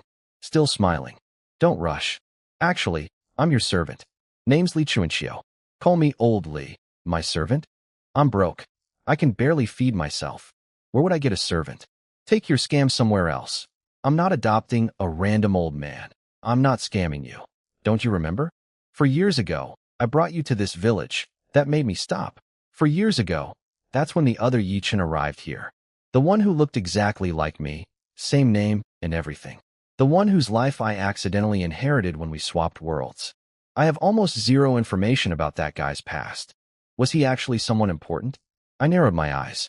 That's not enough proof. Give me real evidence or get out. The old man didn't hesitate. Go to your straw hut. Left bed leg. Dig 3 feet down. There's a box with a coiled dragon jade pendant inside. That is your proof of identity. And I, he said with a small bow, am your servant, Li Chuanxiu. What I didn't know was that my wife had casually scanned this old man with her soul power the moment she saw him. What she found nearly made her eyes narrow. This scruffy, bun-eating, limping old man was a third-grade martial god. In this world's power scale, that's multiple entire realms above anything in this region. Blood condensation, chi training, spirit platform, core formation, 3 stages of return, and only after unifying all 3 can you even ask the heavens for the title of martial god. And this guy was one. A being who could shatter space itself was sitting on a rock outside my gate, eating a steamed bun, calling himself my servant. What exactly was the original Yi Chen's identity? I stared at the old man, then at my wife, then back at the old man. You better not be lying to me. My heart was pounding as I grabbed the shovel and ran inside. What if the original Yi Chen really was somebody important? What if his family wants me to come back and reunite? But looking at this old man's raggedy clothes, his family can't be that rich. I moved the bed, started digging under the left leg, and my shovel hit something hard about 3 feet down. Cold sweat broke out on my forehead. I pulled out a box with trembling hands. The old man had followed me inside, smiling like this was all going exactly as planned. See? I wasn't lying. I really am your servant. Shut up. I grabbed the box and ran to my wife, stammering. Babe, what do I do? This thing is, it's too hot to handle. She smiled gently. Just open it. I gritted my teeth and flipped the lid. Inside was a jade pendant carved with a coiled dragon, glowing with some kind of inner light. And here's the thing that made my brain explode. I had one of these in my old world too. Exact same design. My dad kept it on a shelf and told me it was an ancient family heirloom. Don't touch it. That's all he ever said. 2 identical dragon pendants. 2 identical Yi Chens. 2 parallel worlds. The old man knelt down. Old servant Li Chuanxiu greets the young master. The trembling stopped. I went completely calm. I looked down at this kneeling old man and said with absolute seriousness, fine. Talk. Where's my family from? And let me be clear, everyone I've earned is for my wife and baby. If you want money, forget it. Then I realized that was harsh. These are technically my family in this world. Okay, maximum 100 taels. That's IT. The rest goes to baby formula, toys, nutrition supplements, and hiring a tutor. Old Lee nearly fell over. I'm not here for money. I just came to check on you. Nobody's asking you to go home right now. Oh, good. You've checked. I'm alive. You can leave now. Aren't you curious about your identity? Why would I be? I'm doing fine. Unless you're about to tell me my father is dying and there's 10 million gold taels waiting for me to inherit, save it. I've read that story 1,000 times. Boring. I just want my wife, my kid, and a warm bed. Old Lee's face twitched violently. He opened his mouth, then closed it. Forced a smile. No, your family isn't rich. Just comfortable. Then why are you still here? I can't afford to feed another mouth. I tossed the dragon pendant to my wife like it was a potato. Old Lee's eyes nearly popped out watching this priceless imperial artifact fly through the air. He only relaxed when my wife caught it smoothly. He followed me to the kitchen and started lighting the fire without being asked. I can stay and help. I'll tend the cows. The cows are my wife's job. If you take that, what does SHE do? I can help build the house. You're ancient. If you die working, I have to pay for a funeral. I can guard the property. Da Huang, I called out. Then realized, where is Da Huang? I left him in the yard this morning. Da Huang. A blur of yellow fur came flying over the 2-meter fence from outside, landed in the yard with a massive wild chicken in his mouth, bigger than his own body, sprinted to my feet, dropped it proudly, and started doing circles around me, wagging his tail. I crouched down, cupped his fuzzy face, and grinned. You went hunting by yourself? And caught a chicken this big? Big chicken leg for you tonight. Buddy, I turned to Old Lee. See? I've got Da Huang. He guards the house and brings home dinner. What do I need you for? Right, Da Huang. Da Huang's ears perked up. He sat perfectly straight, lifted his chin, and let out his signature. Oh, whoa. Old Lee stared at Da Huang, then back at me, looking genuinely hurt that a dog had replaced him. He sighed. No matter what you say, I'm not leaving. I argued with him for another 20 minutes. He wouldn't budge. Finally, I gave up and built him a tiny straw shelter next to the cow shed. The only reason I'm letting you stay is because you're technically a family servant. Don't push your luck. I stomped off to the backyard to start planting vegetables. Seeds bought, soil ready, no time to waste. While I was digging, Old Lee went to my wife and bowed respectfully. Madam, please have the young master wear the dragon pendant. It's a family heirloom, important that he keeps it on. What happened next, I only learned much later. My wife looked at the pendant and said something that nearly gave Old Lee a heart attack. She casually mentioned the dragon vein energy inside it, something only the most powerful cultivators should even know exists. Then, with a flick of her finger, she pulled 9 massive streams of imperial dragon energy from across the entire continent and stuffed them into the pendant like she was topping off a water bottle. Old Lee's eyes went from cloudy old man to razor-sharp warrior in 1 second. Who are you? What level is your cultivation? I'm just his wife. He says I'm a chi training Taoist. Don't you agree? Old Lee stared at her for a very long moment. Then his eyes went cloudy again. He bowed deeply and said, Old servant sees nothing. Old servant knows nothing. He has his own path, she told him as she walked away. Do your job. Don't meddle. She brought me the pendant while I was hoeing. Wear this. I looked at it dangling from her hand. You want me to put it on? It's yours. Just wear it. She smiled and hung it around my neck. I held up the glowing dragon jade and squinted at it. This thing looks fancy. Wonder how much I could sell it for. She gave me the most withering look of the day and walked away without a word. I laughed and went back to digging. Da Huang watched me for about 30 seconds, then ran over and started digging too, little front paws going like turbines. He carved out a hole in no time. Da Huang, you learned to garden. Good boy. I brought water and we worked together. Me digging, him digging, both of us making holes. I planted seeds and started covering them with soil. Da Huang watched, then ran over and started kicking dirt with his back legs. Except he wasn't covering seeds. He was launching dirt and seeds everywhere like a sprinkler system of destruction. Stop. You're destroying everything. Oh, whoa. He kicked harder. The seeds are flying. A wet clump of mud slapped against my leg. I grabbed Da Huang by the scruff, dropped him in a big wooden bucket, and pointed at his face. Stay in there until I say you can come. Out. He sat in the bucket whimpering like I'd sentenced him to prison. By evening, the entire backyard was plotted out, each vegetable in its own designated zone. Professional-grade farming layout. After dinner, I washed up and collapsed into bed. Then boom. Thunder. The first thunderstorm since I arrived. Da Huang, who had never heard thunder before, launched himself straight up and landed on my face. It's just thunder. Calm down. I peeled him off and tucked him next to my pillow. Then the rain came, hammering down, and within minutes, the straw roof started leaking. Right down the middle of the hut, a steady stream of water pouring between my bed and my wife's bed like an indoor waterfall. I looked across the room at my wife through the curtain of rainwater and said with as much dignity as I could manage, Babe, just bear with it one more night. Tomorrow we start building the real house. I promise. I fell into a deep sleep with the rain last night. When I woke up, my dog Da Huang was licking my face again. I grabbed him and warned him. If he'd been to the toilet before licking me, I'd cut his tongue off. Of course I wouldn't really, but still gross. I stretched and felt amazing, totally refreshed. But when I stepped outside, the yard was all muddy from the rain. Great, more work for me. Old Lee came in carrying a bunch of grass for the cow. I told him to stop. Feeding the cow is my wife's thing. She's pregnant and needs the exercise. Old Lee got super excited hearing about the baby, even more than me, which was kind of annoying. He started talking about catching wild chickens to feed my wife for the baby's health. I told him to calm down. It's my kid. Why is he more worked up than me?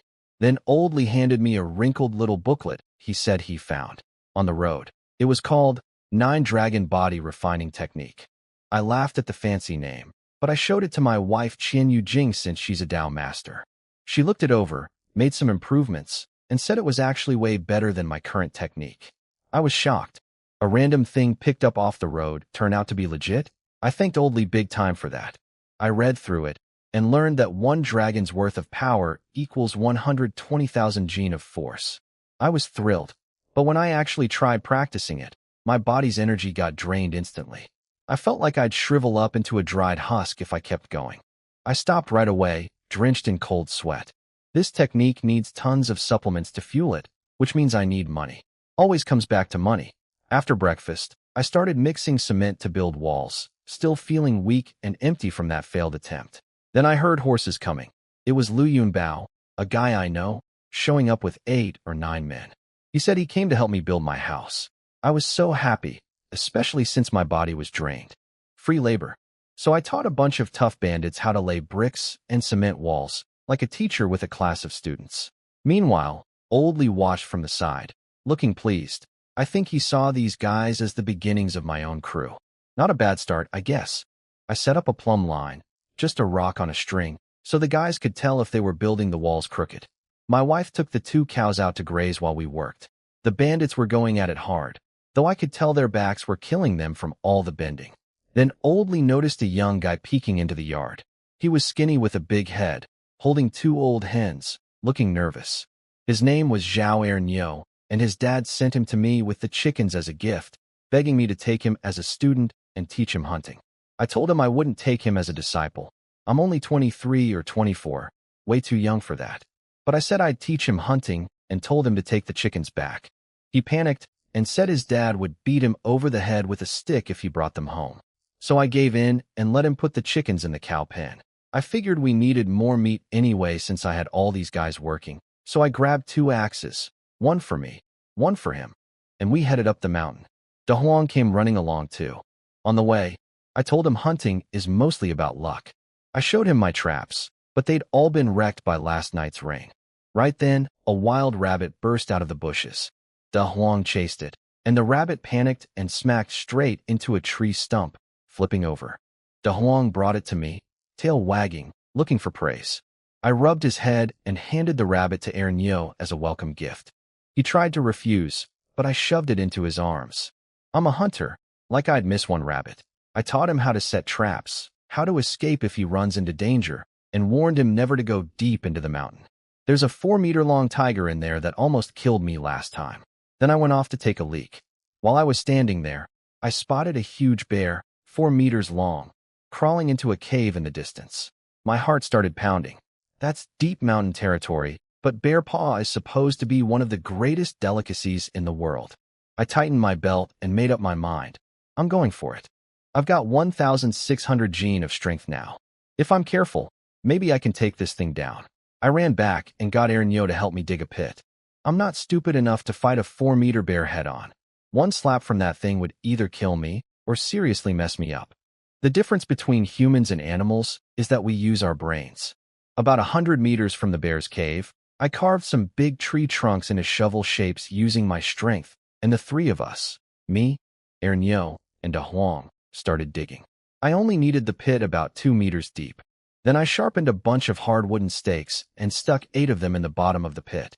I also set up a swinging log trap, tied a rope to a huge sharpened log, hung it from a tree branch up high, so when I let go of the rope, the log would swing down with enough force to slam into whatever was standing there. I also sharpened some long tree trunks as backup spears, just in case. No way was I getting close enough to use an axe. I covered the pit with thin branches and grass to hide it, then told Ernyo to climb a tree and stay hidden. The kid scrambled up a tree like it was nothing, said he'd been climbing trees to steal bird nests since he was little. Then I went to the cave and started throwing rocks inside. Nothing happened. De Huang, that crazy dog, just ran straight into the cave. I yelled at him to get out, and next thing I heard was an angry roar. De Huang came flying out with the bear right behind him. I ran toward the trap. The bear chased me for a bit, but then started turning back. I couldn't let that happen, so I picked up a rock and nailed it right in the butt. Bullseye. The bear went berserk and charged at me again. When I reached the pit, I jumped clear, 5 meters, and De Huang cut to the side. The bear ran straight onto the trap and crashed through. Most of its body dropped in, but it was trying to climb out. I ran over and released the rope. The giant sharpened log swung down and smashed the bear right in the face. Crushed its head completely. Done. I carried the bear back to the yard and cut off about 60 or 70 gene of meat for Aaron to take home. He tried to refuse, saying he didn't do anything. I smacked him on the head and told him to shut up and take it. Later I heard that Aaron walking through the village with all that meat caused quite a scene. Some nasty woman named Zhou Tsuhua tried to grab some of his meat and badmouthed me, saying I was selfish for not sharing with the village. But Aaron stood up for me, even kicked her. Then his dad showed up and things got heated. That kid's got more guts than he looks. I picked out some big ribs and about 60 or 70 gene of bear meat to bring to the village chief, Zhang Shu. When I got to the village, there was a big commotion. That troublemaker Zhou Tsuhua was fighting with Aaron family over the meat I gave him. She even said I poisoned it. The village chief was trying to calm everyone down. I shouted for everyone to be quiet and walked straight past Zhou Tsuhua without even looking at her. I handed the meat to the village chief and told him it was a thank you for all he'd done for me over the years. He hesitated, worried it would look like favoritism, but I pushed it into his hands before he could refuse. Then I made my move. I told everyone I wanted to open a brick kiln by the river behind the village. I said making bricks alone is good money, but it's better if we all make money together. I offered 20 jobs with long-term contracts at 21 a day. That got everyone's attention fast. In town, hard labor only pays 2 a day. 21 without even leaving the village? People started doing the math. That's 600 a month, over 7 taels of silver a year. Way more than farming. Hands shot up immediately. I told them I'd have the contracts ready by afternoon and the village chief would witness the signing. I'd been planning this brick kiln for a while and was just waiting for the right moment. Today was perfect. When I got home and told my wife, she asked one question that stopped me cold. Do you have paper and a pen? I didn't. The village chief didn't either. Nobody in the village did. Then I spotted Lu Yunbao's horse and asked to borrow it. But looking at the bandits working shirtless in the heat and the half-butchered bear, I decided to stay and cook instead. I gave Lu Yunbao 10 taels of silver and told him to buy about 100 sheets of paper and spend the rest on strong liquor. Good food and drink keeps people working hard. Plus, these guys have been building my walls for free. I needed to treat them right. I did some quick math on the brick kiln. 20 workers at 400 a day total, one batch of 10,000 bricks taking about a week. If I sell them all, that's 10 taels in revenue, 3 taels in wages, and 7 taels profit. Not bad at all. Then I told my wife I'd need her help this afternoon. She looked confused and asked what I meant. While I was skinning the bear, I explained the work contract idea to my wife. She said she didn't know how to write one, but I told her it was simple and I'd teach her. De Huang kept circling around wanting meat, so I tossed him a piece, but the little guy sniffed it and refused. He wouldn't eat it raw. Spoiled dog. I set up a rack in the yard and started roasting the bear meat. With this many people to feed, boiling pot after pot would take forever. Oldly had already steamed 4 huge pots of rice. The bear weighed about 1,000 gene, so there was plenty. I saved all the big bones for soup later.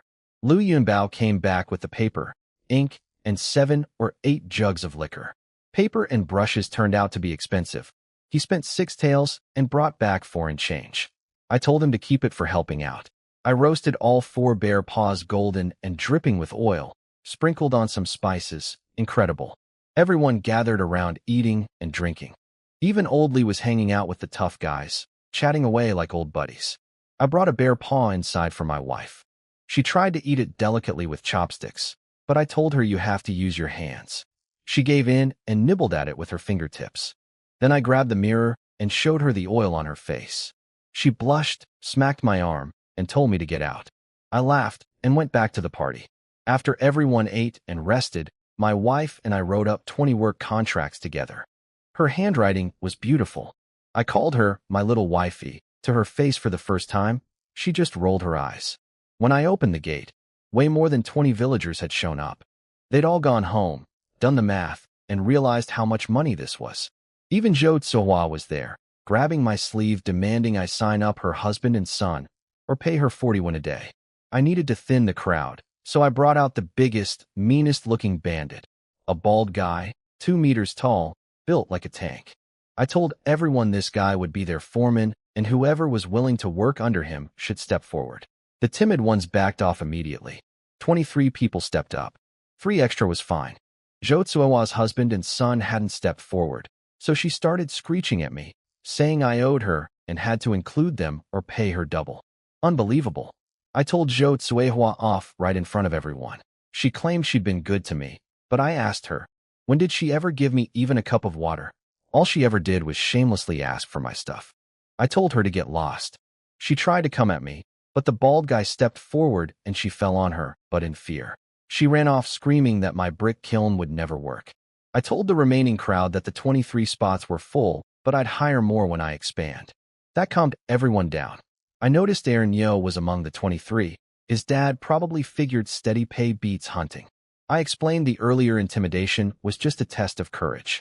I also told them there'd be a foreman position with 10 extra one a day, chosen fairly based on effort. Then I had the village chief come witness the contract signing. Everyone signed and pressed their fingerprints in bare blood since I didn't have red ink. Work would start in a week. During that time, they'd help me build the kiln for 3 won a day, still more than the 2 when they'd earned doing hard labor in town. My wife watched me handle everything with a little smile. Old Lee sat drinking wine, looking proud. The village chief was surprised by my foundation. Guessed the house would be 100 square meters. Actually, I was planning even bigger now. 3 stories, with a rooftop pavilion where my wife and I could sit and enjoy the view. That sounded perfect. We picked a spot for the kiln by the river, about 100 meters from the village.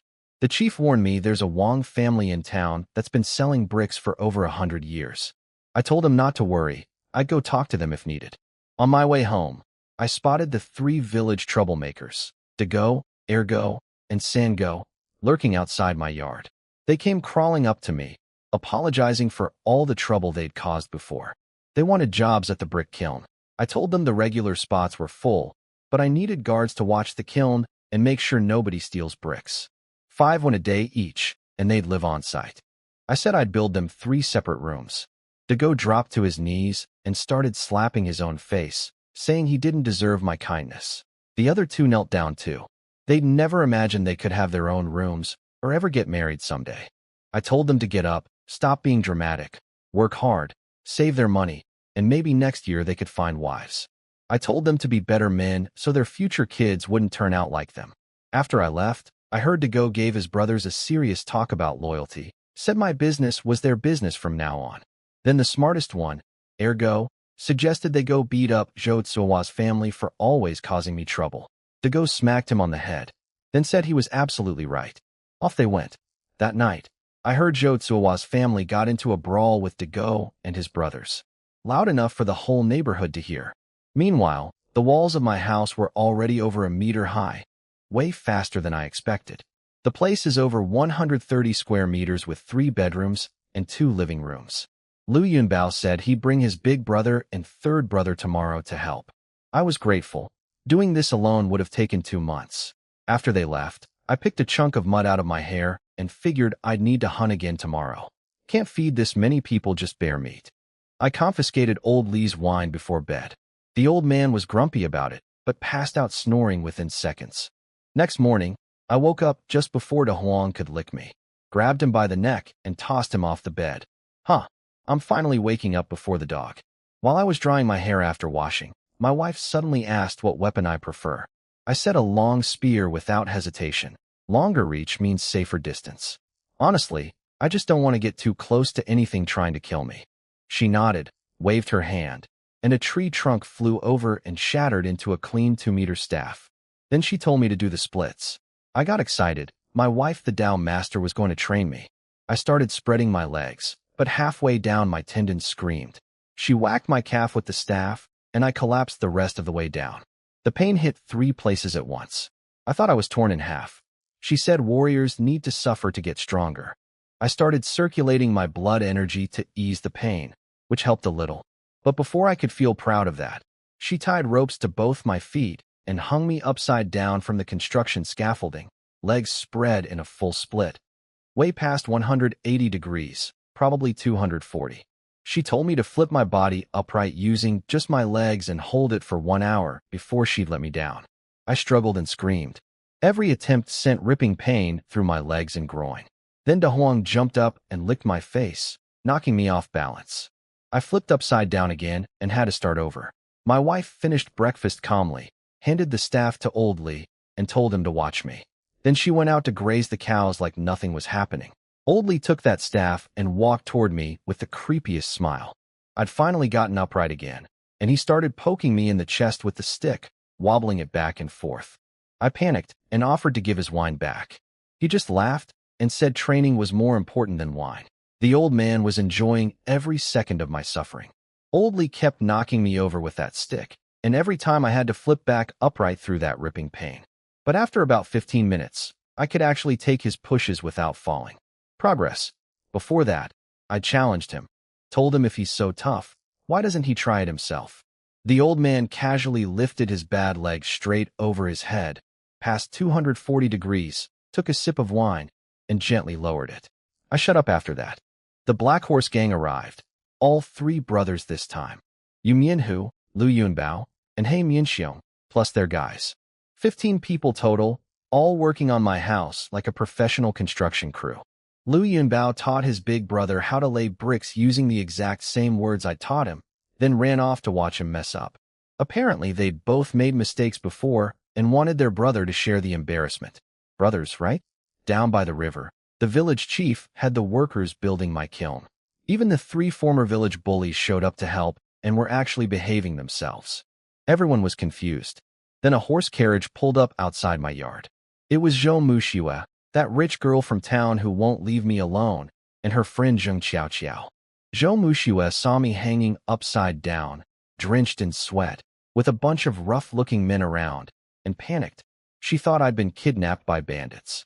She ran over crying, calling me Yi Lang, and trying to untie me. I told her to get lost. Old Li pushed her away with his stick. She ordered her 4 armed servants to kill the bandits. He Mianxiong jumped over 10 meters in one leap, announced himself, and scared them half to death. I lost my temper and told her I've said it 100 times. I don't like her. I have a wife, I'm going to have a kid, and she needs to stop.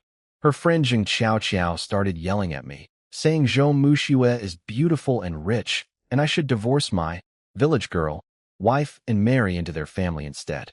That was exactly when my wife came back from grazing the cows. She heard every word. Her face went ice cold.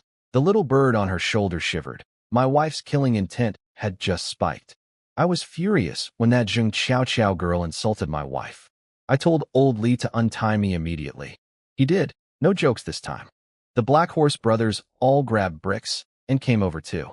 I walked up to Zheng Qiaoqiao on shaking legs. They were still screaming from the splits training, and told her straight, I don't care if her dad is the county magistrate. If she says one more bad word about my woman, she'll be crawling out of my yard. She dared me to try. I raised my hand, but Zhou Muxiue grabbed my arm crying, saying to hit her instead. I pushed her off and told her to leave. Looking at her makes me sick. My wife heard everything from outside. Apparently, my words cooled her down. She'd been ready to kill someone, but hearing me defend her changed her mind.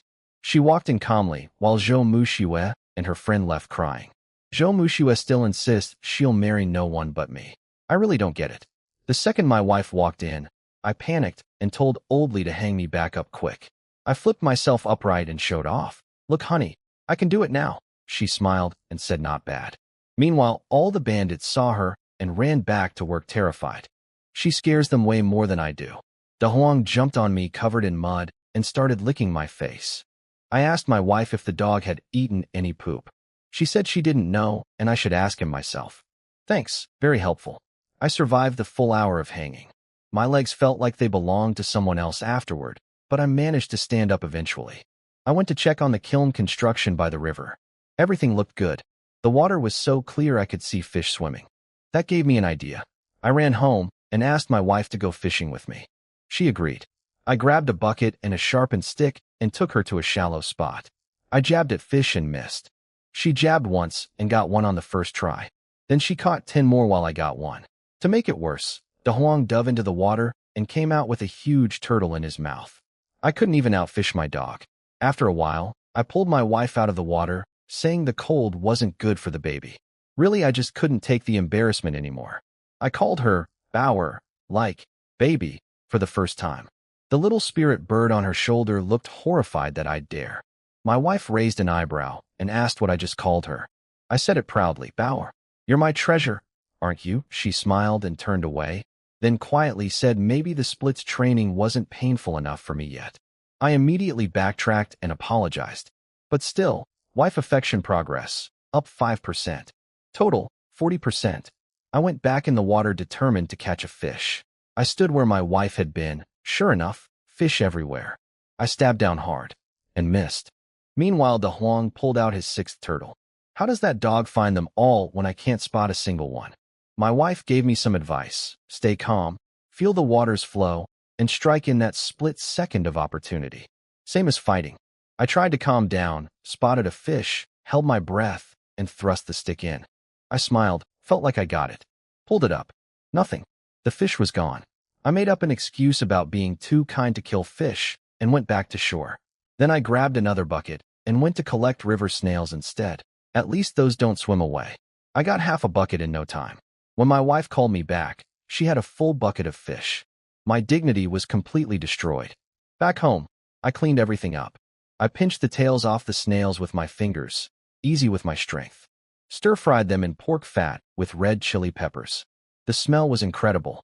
Nobody in the village had ever eaten snails before. I steamed the turtles into soup for my wife, great for the baby. When the black horse guys sat down to eat, they'd never seen snails before. Yu Mianhu tossed one in his mouth and bit right through the shell. The whole group was crunching them like candy, shells and all, saying they tasted good but were a bit gritty. I stared at them in disbelief, then showed them how to suck the meat out. They all looked at each other awkwardly. Lu Yunbao quickly changed the subject by raising his wine bowl. I brought turtle soup and the best cuts of bear meat to my wife. She took one sip, said it was good, and told me to go eat. That's my wife, woman of few words. Days passed. My splits training got better. Hanging upside down for an hour or two every day will do that.